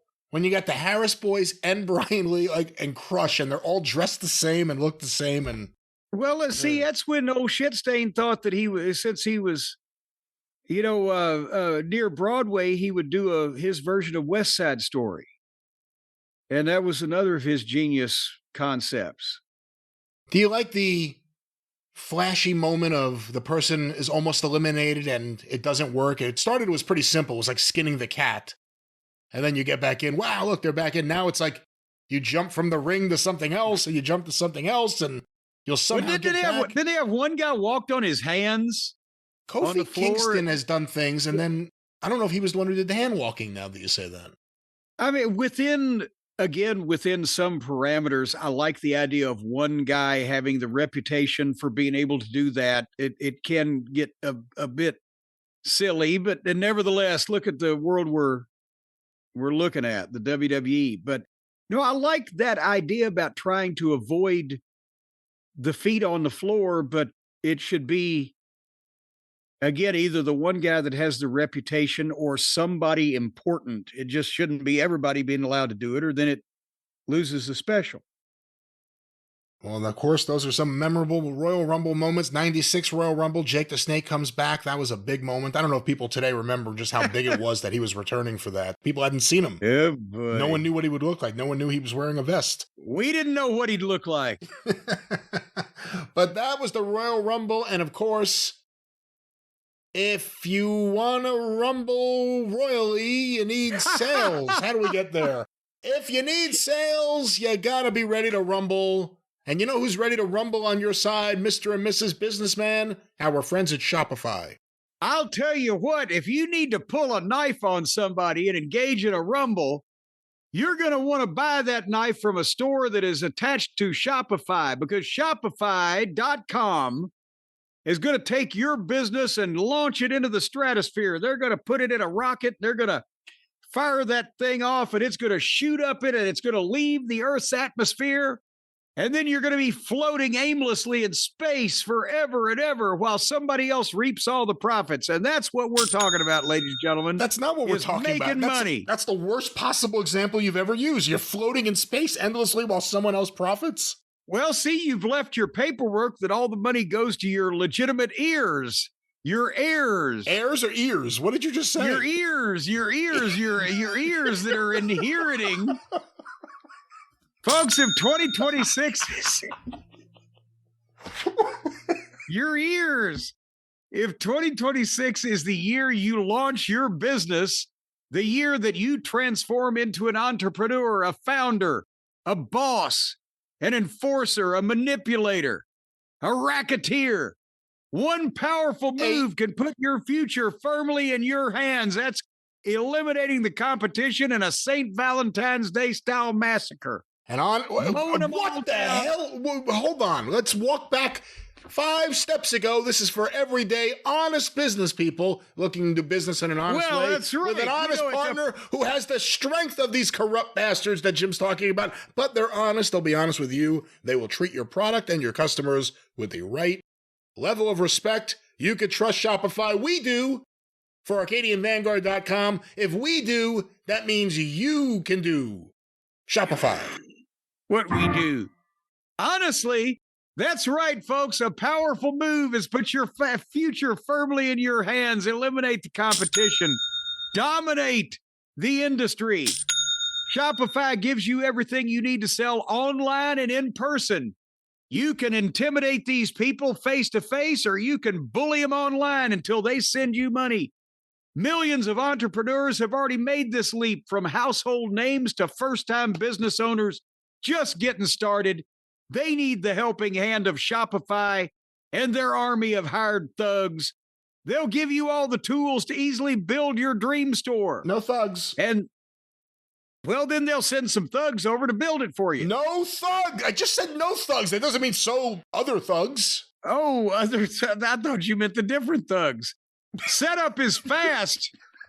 With Shopify's built-in AI tools, they'll write product descriptions, headlines, ransom notes, extortion. Again, we could stop after headlines. That went into the comedy portion of the spot, yes. Ladies and gentlemen. They'll hand you a note that says, "Give me all the money in small unmarked bills," and you'll be rolling in dough. Marketing is built in too, where you can create email and social campaigns that reach customers. That's where the ransom notes come in. They'll drop it right in somebody's window and tell them where to put the money. They won't write the note. They won't drop it in anyone's window. They will stay away from everyone's window. They'll show you how to write the son of a bitch. They will not show you how to do that. Don't do that. They're all about teaching people how to do things for themselves. You know what they say. You kidnap somebody, you get one ransom. You teach a son of a bitch how to kidnap people, the ransoms are unlimited. Ladies and gentlemen, let's get back to the paved road. Let's get back to the heart of it. That's right. In 2026, stop waiting and start selling with Shopify. Sign up for your $1 a month trial period right now and start selling today at shopify.com/JCE, shopify.com/JCE for a $1 a month trial period. You're going to launch your business into the stratosphere. You're going to make all kinds of money. And if you do the paperwork right, nobody will be able to trace it all back to you. Once again, everything can be traced back to you, and that's not anything you need to worry about because you won't have any of these concerns. However, you will not be concerned about worrying about a partner. When you partner with Shopify, they are there for you and your business. We trust them. Even Jim, comedy aside, and you could trust them too. They are legitimate. They are honest. You just sound like Dustin Hoffman in Rain Man. They have a great sense of humor, and they support our show, so you should support them. One more time, Jim, that promo code. Well, it's the same as it always is. JCE for that $1 a month trial period, and you'll just cha-ching. That's it.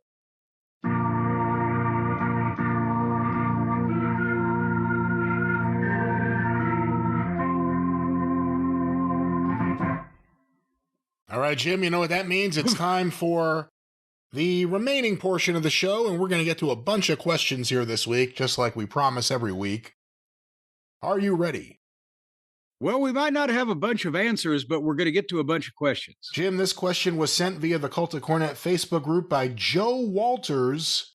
What is the origin of the phrase "to powder out"?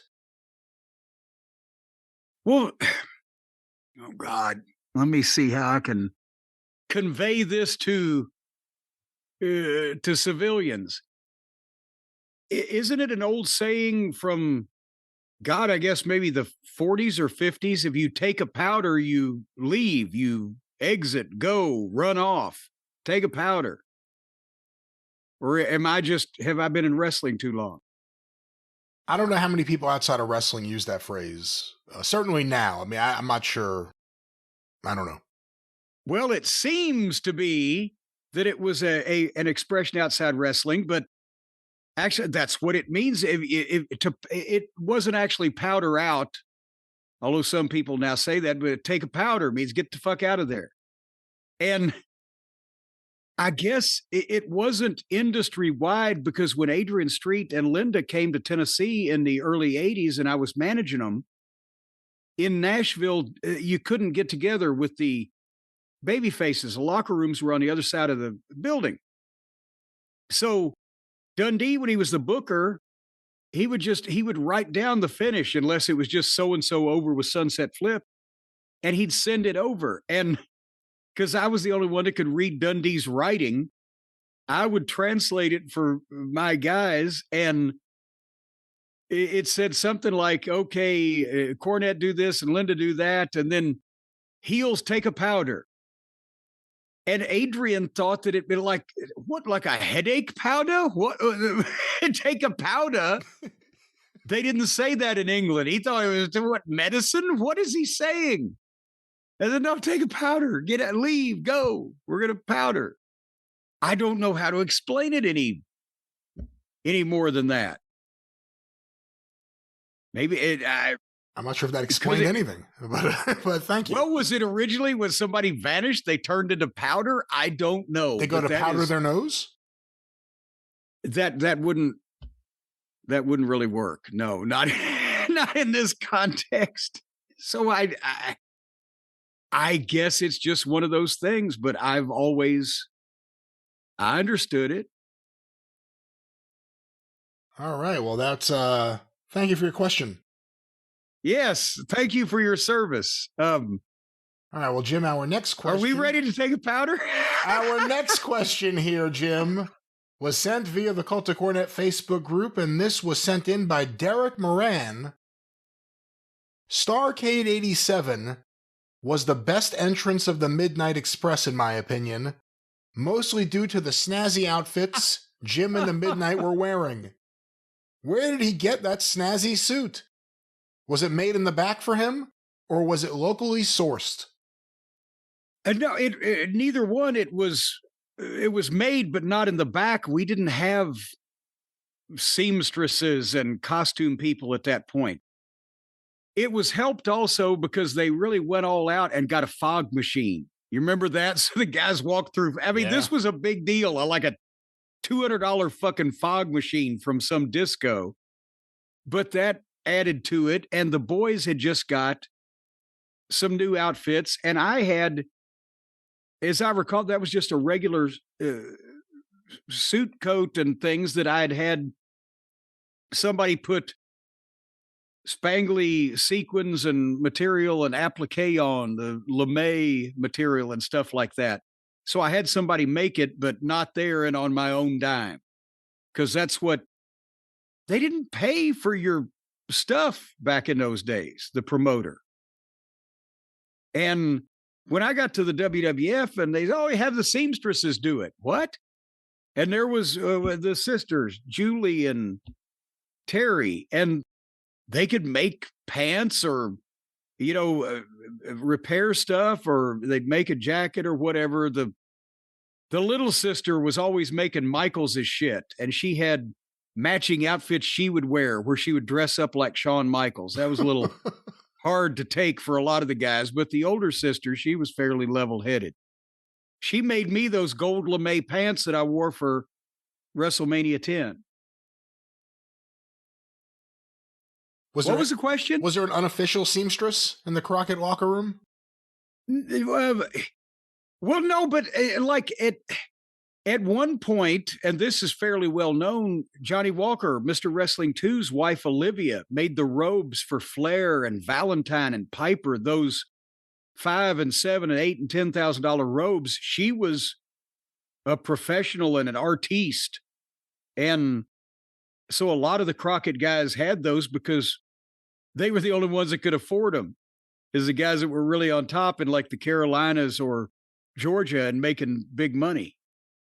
The question was about, this was the favorite entrance, Starrcade 87. Oh, that was his favorite entrance. What is yours? Our favorite entrance. Do you have a favorite entrance? I don't know if you ever really think in that context, just because the entrance today versus back then is totally different.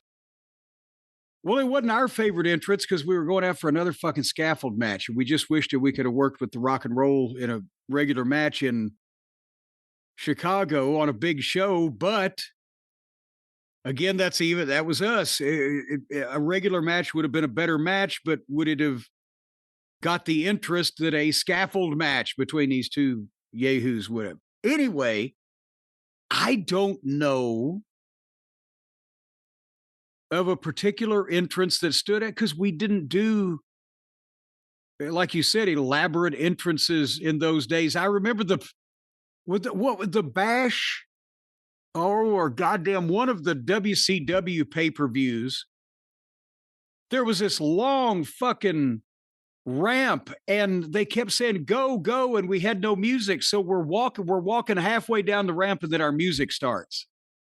And I'm thinking, well, this is completely fucked up. So I remember a few stinkers, but not really any good ones. Usually when you're in the back, did you wait for especially when they changed it up to the generic Midnight Express music, there was a drum beat at the beginning. Did you wait for that, or did you not? Yes, we always milked it a little bit, especially at house shows where you had a little more time on TV. You had to pretty much go, but we didn't want to go before the music started. But we would milk it. They got mad at me in Dallas at Fort Worth, that the July 4th show, 85, when I did the thing with Sunshine, because I'm Walking on Sunshine by Katrina and the Waves, which was a hit on the radio at that point in time. And I milked it. They were running the TV tape was rolling. As like, it's my last night. I don't give a shit. I milked it until the fucking vocals started. They're like, go. I'm getting it right. All right, Jim, let's see how much more you get right. Our next question was sent via email to CornyDriveThru@gmail.com from Toby Lane in Asheville, North Carolina. That sounds like the most Asheville, North Carolina name also that I can imagine. Hey, Toby! Well, here's a heck of a question. Jim Crockett Sr. passed away in 1973 at the age of 64. How different would the world of wrestling have been if Crockett Sr. had lived another 20 years? Say until 1993. Was he a better promoter than his son? Wow. And that's a heck of a loaded question. Wow. I'm kind of goddamn depressed now because I'm 64. But Jim Crockett Sr. weighed about 350 pounds by that point in time. So, and it was, the medical science has come a long way. So I feel better now. I'm working myself up into feeling better. Well, that is a loaded question, but it could have gone either way because Jim Crockett Sr. was one of the more honest promoters. His word was his bond, handshake, the whole 9 yards. Didn't rock the boat, didn't make waves, when you think about it. Other than when he tried to run New York against Vince McMahon. Well, but that was early on, and that was because but think about it, he got Rocca. And there was things going on, there was ill feelings, right? So, but for the most part, even his own territory, remember, it wasn't until he died and then they got John Ringley to run things and they changed talent, brought in Valentine and Wahoo, that they started going to the bigger buildings and upgrading the talent roster. It had always been a steady, reliable regional territory built around tag teams. The baby faces stayed there forever. George Becker in 1973 was not only still the booker, he was still wrestling, and he was 60 years old. And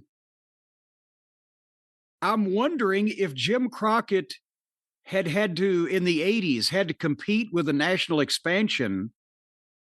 By then, he would have still been in his 70s. And if he hadn't already decided to retire and turn things over to the sons or son-in-law, if we're talking this alternate universe, maybe the son-in-law at that point still. Well, but the son-in-law still wants to fuck around. But the son-in-law may not have gotten caught if he wasn't involved with the wrestling business actively at that point. But by the same token, I think fuck around, pretty soon you won't be around is universal. Even in the world where Crockett Sr. lives, the son-in-law is still going to fuck around on Francis. But point being, would they have fought a fight like that later on in the 70s if Jim Crockett Sr. had still been around and they hadn't changed the territory because it wasn't his style? Then the Carolina territory from 1975 to 1980 wouldn't have been the biggest money NWA territory. And a lot of that talent may have gone to Atlanta and Florida and Texas and other places, and other promoters would have been stronger. Not to say that Crockett Sr. was a better promoter, probably promoter than Crockett Jr., because Crockett Sr. stayed in business for 40 years with no outlaws running him out of the Carolinas, no outside investors, nobody but the family owning a part of the promotion. But he also didn't run big, mega, major events and bring in tons of outside stars past the NWA champion ever so often. So would it have developed into the juggernaut territory that it was, that led to it being able to be successful on TBS? Or would it have been Mid-South? Or would Georgia not have fallen? Would he have paid Vince McMahon $1 million for the TBS time slot? I don't know that Jim Crockett Sr., with his frame of reference, could have stomached paying $1 million for anything. Because remember, he started before Nick Goulas. He started the business in 1933. He ran not only the wrestling promotion, but he promoted country music events. He promoted the Harlem Globetrotters. They had a minor league baseball team. And Crockett Sr. did a lot of his business in a booth at the fucking grill in Charlotte. He didn't even have an office for some period of the time that he was, in charge of the whole thing. He didn't like to be big and showy. He drove an old car because he told the boys that he didn't want the fans to see him driving a big fancy car when they're coming paying $3 to see his fucking matches. So I don't know if he was the kind of guy that would have gone with this whole expansion craze.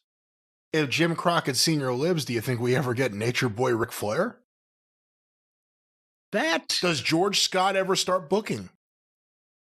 Well, again, I think Crockett Sr. would have liked Flair as a talent, but I don't know whether that George Scott would have ever got the opportunity to book. I don't know whether Wahoo and Valentine would have been brought into the Carolinas for Wahoo to be able to recommend Flair, because that was, again, the complete departure from the Assassins and Weaver and Becker and the Anderson brothers, and the style of wrestling, the talent pool, and the tag team orientation, and the weekly shows in the smaller buildings.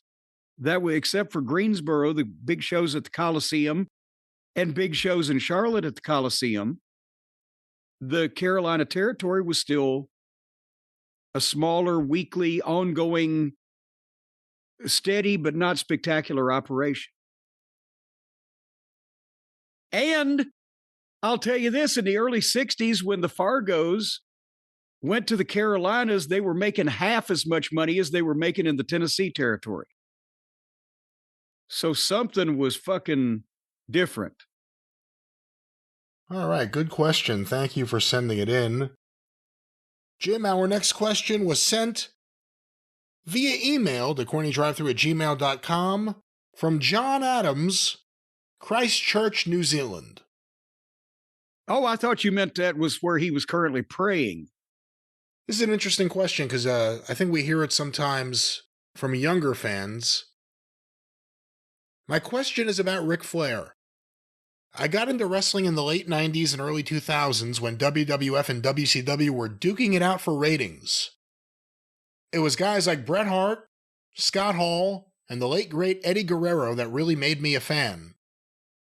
I kept hearing about what a big deal Ric Flair was, and the shows he was on loved to remind you, but the Ric Flair I saw was a leathery old man in a sequins gown who spammed chops and yelled woo. I didn't get what all the hoopla was about. Obviously, I'm too young to have seen the territory days, and your mileage is going to vary. Well, wait, what's happened to YouTube? Is that available in his location? I really don't get why people say Ric Flair is the greatest wrestler of all time. I feel like any wrestling fan from any era could watch any of Bret Hart's matches and come away thinking, bloody hell, he's a great wrestler. But did you really have to be there to think that about Ric Flair? If I've missed something, are there any classic Ric Flair matches you could point to that showcase his wrestling skills? And that's his question, and we've heard from other fans saying, you know, I think much younger than this listener even, saying that they don't get what made Ric Flair stand out in the 80s. Well, that's, again, he's saying that he saw late 90s, early 2000s, WCW and WWF duking it out for the ratings. There's Bret Hart. And Flair was 50. And yes, unfortunately, because of all of that sun tanning, I wouldn't say that Flair had the greatest complexion, you know, after all of those years. But the way that he's phrasing it, he's expecting the 50-year-old Ric Flair to be the greatest, still be the greatest wrestler in the world.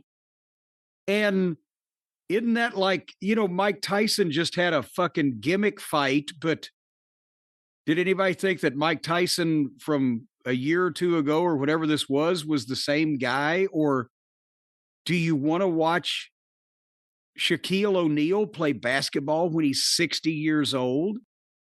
Or, I mean, I can understand arguing with, okay, this guy in his time when Flair was the same age as Bret, how were they comparable? But to say you don't get Flair because when you were watching him, he was fucking 50.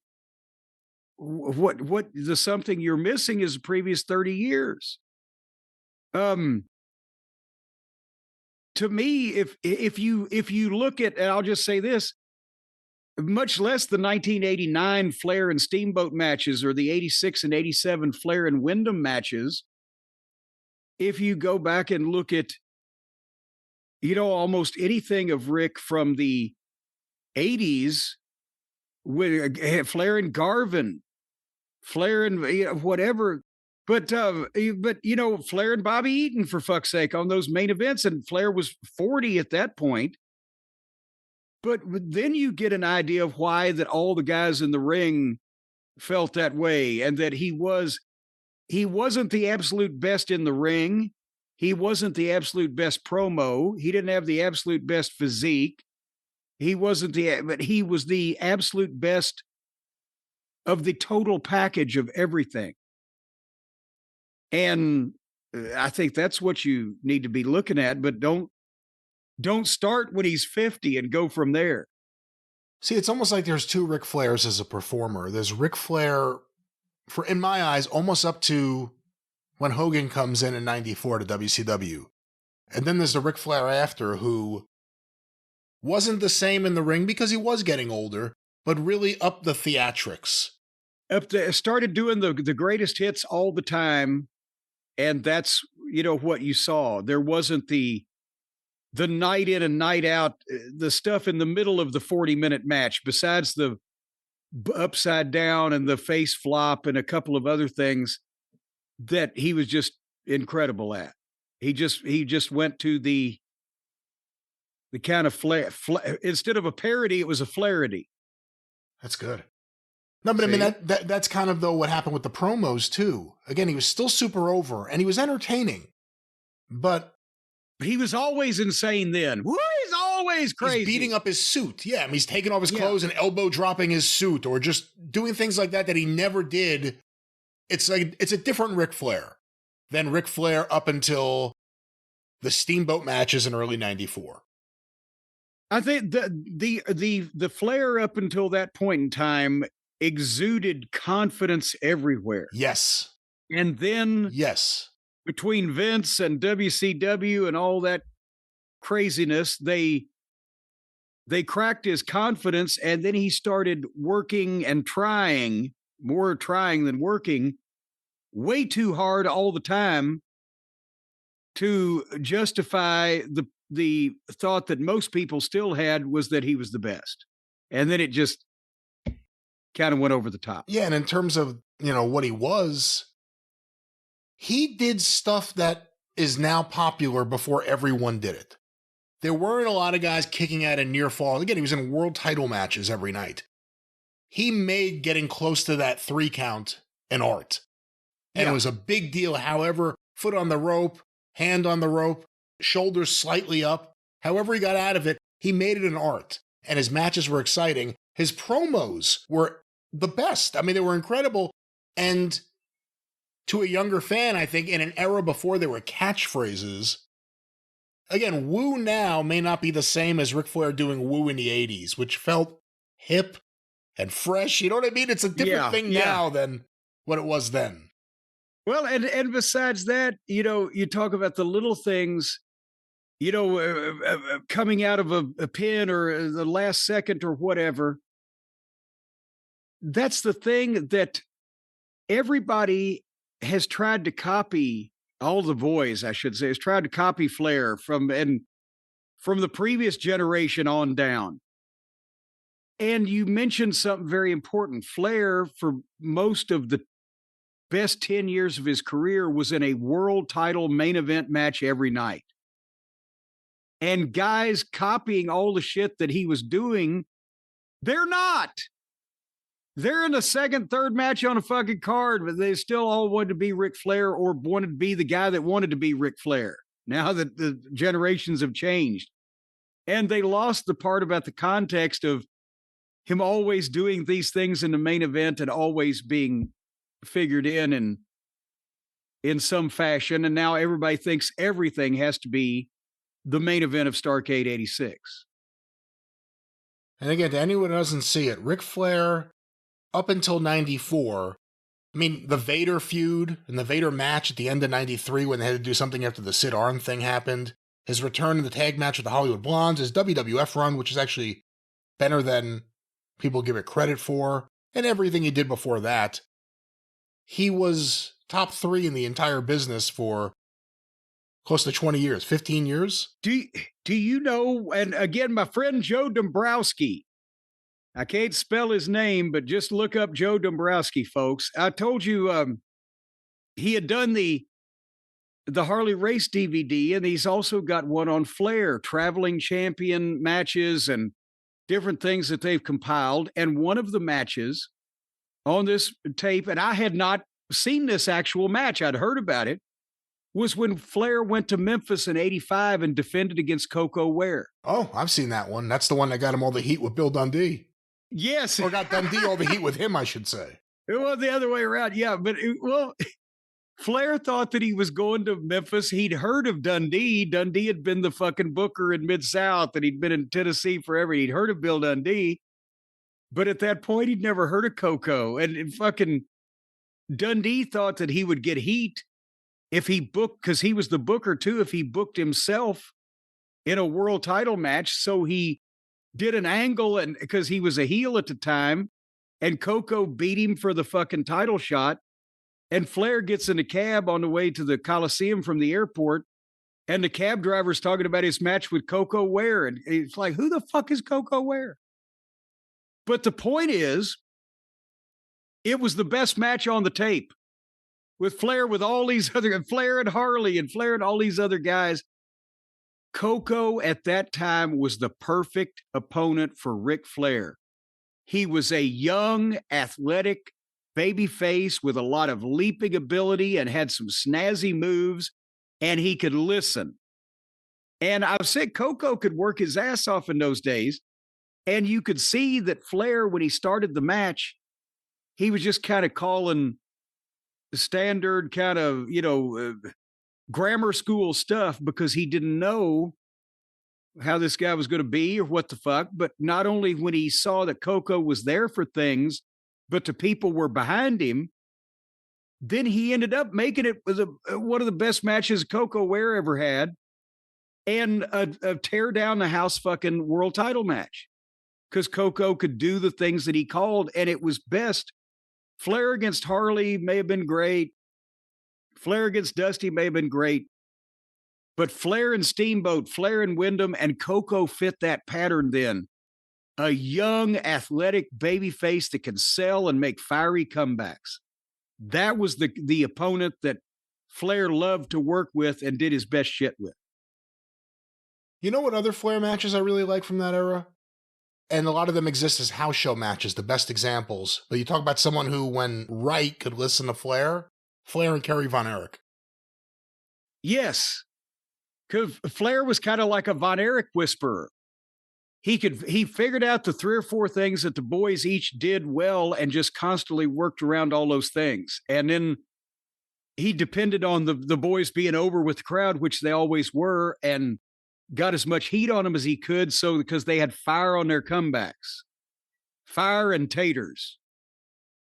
The Texas Stadium match was kind of a stinker, but beyond that, their matches were usually well, and good. Also that was the shortest one ever too. Because they had they were doing television. They wanted everybody to see it, but I don't see why they didn't have them go the whole goddamn. I don't see why they didn't have them go the whole television show. They couldn't be a better finish than a backslide. I'm not defending that either. Well, that's why Ric Flair was so special. That was the question there. Yeah. Jim, let's get another question. This one was sent to CornyDriveThru@gmail.com from Shefi in Israel. And he appears to have maybe not have English as his first language, so I'll do my best here. The match between the subject... You already sound like you didn't have English. He doesn't have English as his first language. The subject of the email... How many have you gone through before you got to English? The subject of the email is, did Vince drop the ball on Savage in 94? And here's the question. Before the match between Macho Man Randy Savage and Head Shrinker Fatu, Jim called Savage the gold standard. But Vince didn't treat Randy Savage in a positive way. He wanted to start a youth movement, and then made Bob Backlund the world champion at the age of 45 years old. How would Jim do with the Savage situation? And did Vince know what he lost? So let's recombobulate that into Vince McMahon letting Randy Savage leave, which, according to most people, was because he also didn't want to use Randy Savage as a top wrestler anymore. And Randy wanted to be used that way and paid that way. Yes. What do you think, looking back now? Did Vince drop the ball? I don't know if dropping the ball is the correct phrase, but that's the thing. It's like when Hurd decided that Flair was too old and wanted to go to Sting and Luger. That was in 1990. And Vince was on the outs with Hogan at that point. And he was trying to establish the new talent. And when Vince does something, he, as we've seen, digs in and goes all the way. And he wanted Savage to be more of the Babe Ruth type, the goodwill ambassador, the, legendary superstar, do commentary, whatever, but he wasn't going to put him in main events anymore. And I'm not faulting him having a vision and wanting to stick to it, but the thing is, Savage had proved, and of course Savage was tightly wound and was sometimes hard to deal with, but he proved that he had another 3 or 4 more years at least to go before he really had issues. And he may have had a few more years than that if he hadn't, when he went to WCW, got himself so jacked up on the sauce that he was just at some points looking immobile. But I definitely think it was too soon. Vince decided he was going to do it. And Randy said, well, I'm not fucking done yet. And he took the offer to go to Atlanta. And I know that Vince was affected by it. I was the one that ended up doing a commentary on Raw with Vince for 6 weeks or so after that, because they had nobody that they had planned. They didn't know that it was going to happen, so they didn't have somebody else to step in. And he made that announcement the first show without Savage. We wish him well. And he was affected by it. I don't think he thought that he would ever go. But by the same token, he tried to retire Randy probably 2 or 3 or 4 years too soon. And then whatever he found out or happened or decided after the fact that caused Randy to be banished forever was not in effect that night when Randy first left, or elsewise Vince wouldn't have given that heartfelt little short speech about it. So I don't know. I don't think the heat was because of him sleeping with Stephanie. I think the heat was him taking Slim Jim. Because they tried to hold on to Slim Jim. They had Bam Bam Bigelow, I think, doing the commercials. And then they just jumped to WCW to get back to Randy Savage.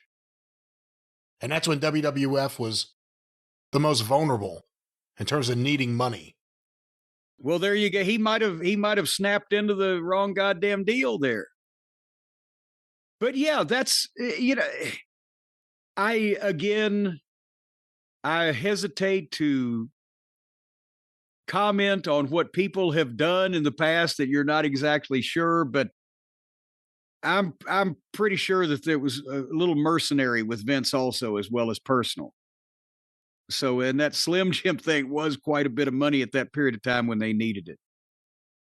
All right, Jim, our next question was sent via email to CornyDriveThru@gmail.com from Jeremy in Minneapolis. Stay safe out there.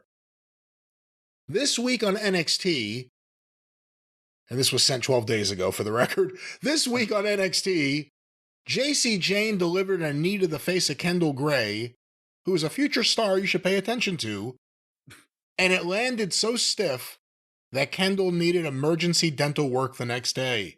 Jesus Christ. I discovered that Jeff Hardy, Charlotte Flair, Neville, aka Pac, Natty Neidhart, and Cesaro/Claudio, and most famously Mick Foley, had all lost teeth in the ring.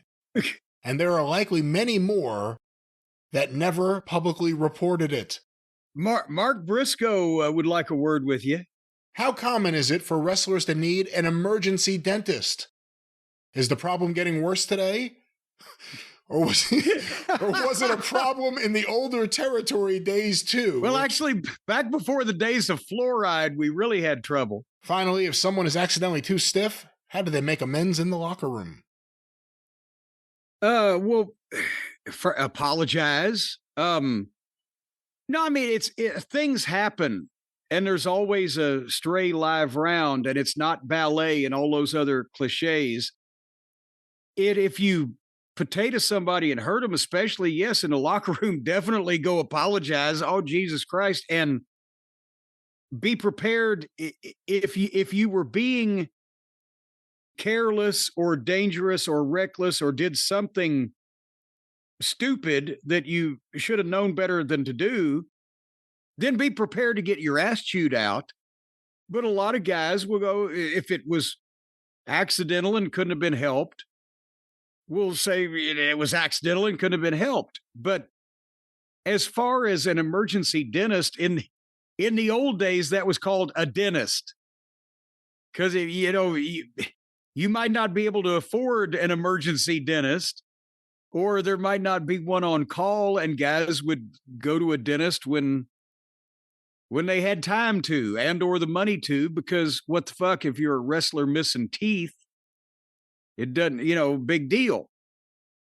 With the girls now and or, guys being TV stars and needing to do all of these shoots and everything, I can see now they have emergency dentists to put everything back in. But no, I mean, it shit happens. Michael Hayes knocked mine out at the New Daisy Theater for Randy Hales and Power Pro Wrestling. It was me and Randy Hales, I believe it was when he was a heel, against Brandon Baxter and Michael Hayes. And Hayes had taken Brandon Baxter under his wing as his protege. And we got to heat on Brandon, and he gave the tag to Michael, and I came in, and Michael gave me one of those looping rights to the top of my head. And he hit me so hard in the top of the head that both of my teeth, upper and lower teeth, clacked together and broke this front tooth off, the one that I've talked about I have vibration in. There was a crown anyway that broke it off almost at the gum line, and I spit it out and held it in my hand for the rest of the comeback. And then Brendan gave me the stunner, 1, 2, 3, and I got back to the locker room with my tooth in my fucking hand. So I had to, that's when I had this big, no, it wasn't this post. It was the previous post. I had the previous post putting this son of a bitch. But I mean, anything. Always heard Michael Hayes was stiff. No, that's why Watts took him out of the fucking ring and put Buddy Roberts. Michael Hayes fit the picture. He gave the Freebirds their look. He was the promo. His work was the shits. And so Watts got Buddy Roberts to team with Gordy so that Hayes could be the mouthpiece, manager, the third guy in a six-man heat magnet, but that it was easier on the guys to work every night with Gordy and Roberts. But it's not like that he was just the shits, you know, and would fall down, but he couldn't work in terms of that left hand jab that he would throw was beautiful. It would barely fucking touch you. And then he'd hit you with a right and he'd knock you the fuck out. That's why it's always fun watching the Von Erichs and the Freebirds, because the two stiffest guys. Oh, Jesus Christ. No, Dennis Condrey said it's a friendly shoot. It's like you're really fighting for real, but nobody's going to get mad. All right. Well, that was the friendly dentist question, or emergency dental work. Mike Lano did some work for Cactus Jack. He was brought up in the in the thing there. It didn't work out so well. That's when Colette's teeth fell out at the hotel over breakfast the next day, right? Jim, let's get another question here. This one was sent via the Cult of Cornette Facebook group by Bobby Eller. How did Rick Rude get paired with DX?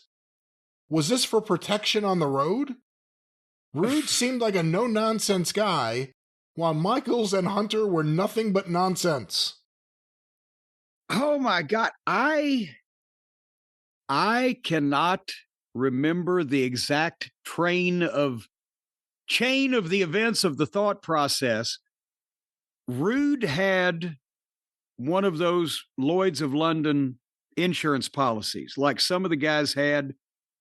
And when he got the back injury, he had cashed it in. And remember, Animal had one. He got a back injury and he cashed his policy in. And then later on, he could come back to wrestling, but only in tag matches. Some way or another, it didn't violate the deal if he had tag matches, but it would if he had a single match. And goddamn, who else did Kurt Hennig have one? I believe so, at one point. And he cashed in on it when he got the back injury. And I think at one point, Flair was the only one that had taken out a Lloyd's of London insurance policy and didn't collect on it because he would rather keep wrestling than just have the money. But Rude had done something with the Lloyd's of London policy where he couldn't work, but they were going to make him an enforcer or bodyguard of, whatever the case. And I don't remember at the time, to be honest, what the thought process was of putting him with Michaels and Hunter, because even though I may have, what time period was that? That was 97, because he left after the Bret Hart thing, didn't he? That's right. And it was the end of 97. So I was still on the creative team, just barely. But some of those memories are clouded by PTSD. Even if he wasn't going to work, it felt like a complete waste of Rick Rude just standing there holding a briefcase. Well, exactly. And that's why that, again, he was one of the guys they didn't sign on contract. And he made the jump without telling anybody and went to do the same thing in WCW for even probably more money. But ended up showing up on WCW television, was it same day or a couple days after he'd been on ours? Oh, no, it was the same day, and he shaved. Same day, and he shaved his beard, to show that our show was taped. But I don't blame him, because they obviously he didn't like what he was fucking given to do. Jim, our next question sent via the Cult of Cornette Facebook group was sent in by John Steffens. When in Texas, Did Jim ever meet Rattlesnake Jeff Rates? He used to come over and drink at my grandparents' house with my folks back in the late 80s. I am remembering the name Jeff Rates. And was he one of the guys that, as World Class was circling the drain, was one of the guys that was used there? Because I remember him being a Texas local fellow and I couldn't put a face to him. Or do you remember that name? I do. I remember him. He was on UWF TV. He was used a little bit by Bill Watts. And in the dying days of everything in Texas, he was one of those guys that, you know, who knows what could have been different if he had come along 10 years earlier. But I came along 5 years earlier, so I missed him. So I don't really have any. Not one, not nothing. I got nothing, Brian. No, this is going well. All right. Well, Jeff fucking Rates. I mean, give me a break, for God's sake. Give me anything to work with. Jim, our next question was sent via email to CornyDriveThru@gmail.com. This one is from David Frederick. Hello, Mr. Cornette. That sounds assumed. Hello, Mr. Cornette. I'm an old school fan since 1986, formerly of West Philadelphia. What are your thoughts on the over-the-top rope disqualification rule? I think it's the dumbest, lamest, stupidest cop-out way to end a match and for a heel champion to keep their title. But what is your historical perspective and possibly when and where it got started? P.S. His first show, August 16th, 1986, Philadelphia Civic Center. Jim should remember that night very well. That was the tag title change between the Rock and Roll and the Midnight, where they won it back. Well, it's like a lot of things. If you did it now, people would fucking just, their heads would catch on fire and nobody would get it. They'd, like he just said, they'd say, oh, that's stupid and it's crazy and what the fuck. But at the time that it was going on and was a thing in wrestling, there were, like in the AWA or in Bruiser's WWA in Indianapolis, there was no top rope rule. And I guess there wasn't in the old WWF either. But it was a rule in most, but not all of the NWA territories. And it goes back decades and decades. And the reasoning behind it was simple. If you break it down to its essence, to its core, throwing a guy over the top rope means that you are grabbing your opponent and throwing him not only out of the ring, but over the top rope, which is at least 8 feet above the concrete floor. And that could result in serious injury. So intentionally trying to seriously injure your opponent by throwing him out of the ring over the top rope is a disqualification. Well, you'd be crazy to let that go on. And that's the way it was presented. And that's why I have seen fucking people hit their feet and jump up and down and scream and throw shit because the heel threw the babyface over the top rope behind the referee's back. Because when it was being done and explained and taken for granted as that's the way it is, it worked. And yes, business-wise, it was easy to get heat on the babyface that way by doing that behind a referee's back. It was also a way that a champion could steal his, or not steal, but retain his title on a cheap, inconclusive fluke thing when he had all he could stand. He couldn't stand some more. He's about to lose. He dumps the guy over the top rope. Fuck you. There's a rematch next week with no disqualification. Simple, easy. So for a variety of business reasons and to make the matches easier and to make the rematches more important and to establish the stipulation, I always liked it. And I didn't know why that the people or the territories who allowed guys to throw people over the top rope, why they didn't get with the fucking picture. But here's the thing, in the AWA, throwing a guy over the top rope was okay. But if you ran him into the ring post, that was an automatic disqualification. Well, that wasn't an automatic disqualification in Tennessee, but a pile driver was. But if you went to the NWA territory in fucking West Texas, because the Funks loved pile drivers, the pile driver was okay. But it would start a riot in the Tennessee territory if you pile drive the fucking babyface, because it was legitimately illegal with the Tennessee State Athletic Commission, because Nick and Roy had made it that way in the 40s so that they would have a way to get heat on the babyfaces. So you make one of the safer moves that you can do, a disqualification, and make it dangerous, and then you draw money with it. Same thing.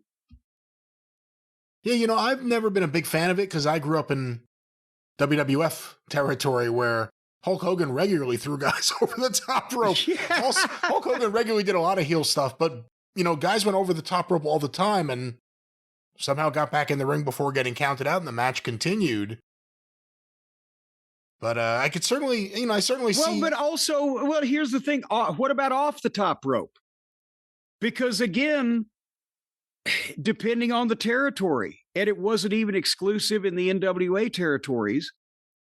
When I was a fan as a kid, Tennessee territory, if you jumped off the top rope on your opponent, that was illegal. That was an automatic disqualification.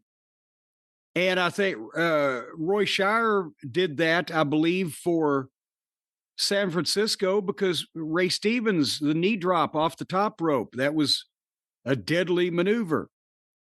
But like in Mid-South, when the Midnight Express first went to Mid-South, Bobby didn't do top rope shit because coming off the top rope, except behind the referee's back in Tennessee, was illegal. So he was doing the knee and the elbow off the second rope because top rope was illegal in Mid-South. But then when we went to Dallas, it wasn't illegal to jump off the top rope. It was just stupid because the rings were concrete. But then we get to Crockett, who's the biggest NWA territory, but off the top rope is legal there. So Bobby starts coming off the top rope on Atlanta TV 2 or 3 times in every match, show all the shit he can do. It depended on which territory had decided what rules were more advantageous to getting heat, establishing rematches, and doing stipulations. Were Crockett's rings the best rings you guys had been in to that point? There was a few nice ones in the Tennessee territory. Had nice rings in some cases in terms of give for taking bumps. Like Troy Graham, Dream Machine, would say, "I can fly in that Jackson ring. I can fly." But they also had some that the padding was a shits and the wood was blah. Mid-South had good rings, but it also, because they had a ring in every building. It wasn't like the same one. You didn't, you could have the best ring that you'd ever been in and the worst ring you'd ever been in the same fucking week. But overall, I think for cleanliness, well-maintained, and bumpability, yes, the Crockett rings were the best that we'd been in, but still, you had a variety of rings, and they used an old ring in fucking Roanoke that the ropes were so tight that when you hit it, it was like hitting a fucking cheese grater. And another spot show ring might have the hoses around the ropes that weren't taped down in the corners, where when you'd stand up on them, it would roll under your feet. There was no consistency in any territory of rings because they ran the buildings so often. They had, in every regular building, they had their own fucking ring. All right, Jim, our final question here today. And then we're going to powder. This was sent to CornyDriveThru@gmail.com from Sean on Long Island. Is the NWO the greatest wrestling angle and storyline of all time? No, the angle itself was one of the best ones because it did draw so much money.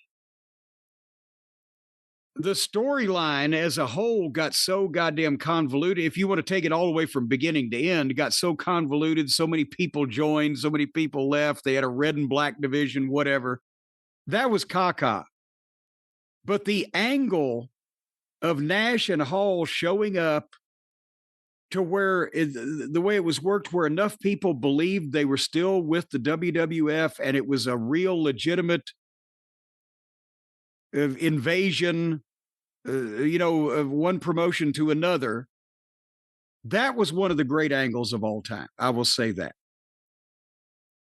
And if you want to include as an addendum to that, or a super upper, Hogan turning heel and joining them to make the three of them, then that as a continuation of the entire invasion angle fits as well. But the whole storyline just degenerated into caca after quite a while, didn't it? Is it hard to end a storyline? Is that one of the hardest things to do when you have a successful storyline, finding out a way to actually end it? I mean, the bloodline kind of fizzled out too. Again, not to the degree of the NWO. What you're saying is absolutely correct, but how do you get out of it? See, that's the thing. It's easy. It's easy to know what the end is. Good triumphs over evil in the end. The hard part is figuring out how to make it different every time and how to make it fit the picture. And sometimes if good doesn't get even enough, it just kind of fucking fizzles.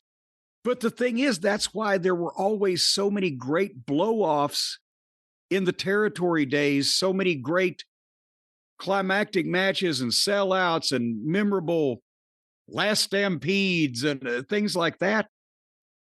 Because then the heel would just leave the fucking territory. And he'd go and do great things somewhere else. But in the meantime, the babyface had triumphed over evil as far as the folks in Monroe, Louisiana knew. And now you can't ultimately blow off any angle unless you get rid of the goddamn heel. And they're all under contract, and so they can't. So the heel has to come out the next week after he's got his ass kicked with his dick in his hand and start over again. That's why they don't want to completely blow the fucking heel off anymore. Because he's still got to come back, which is why that no babyface ever gets a goddamn triumphant moment that will be remembered by the ages. Because to do that, you got to shit in the other guy's face. Well, there it is. And with that, the drive-thru is closed. With the face shitting?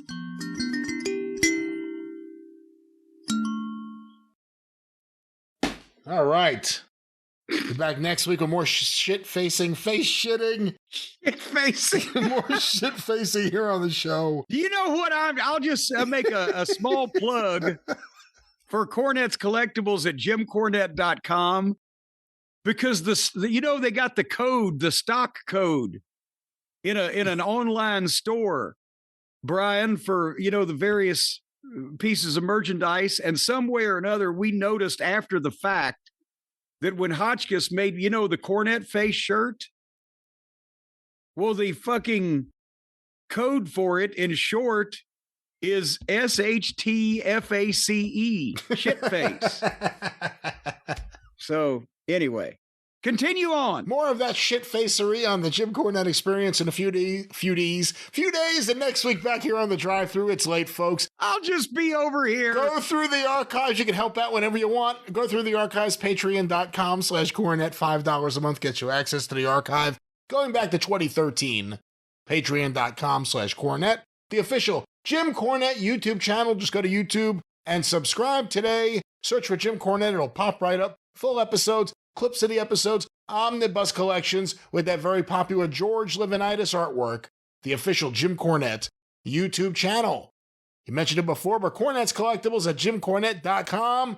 Go there at JimCornette.com. The drive-thru is brought to you by the Lofts of Stephen P. New, 877 50Steve. Get even with Steven at newlawoffice.com. And that's it. Until the experience in a few days and next week back here on the Drive-Thru, for Jim Cornette, I'm the great Brian Last. Tally-ho! Ouch!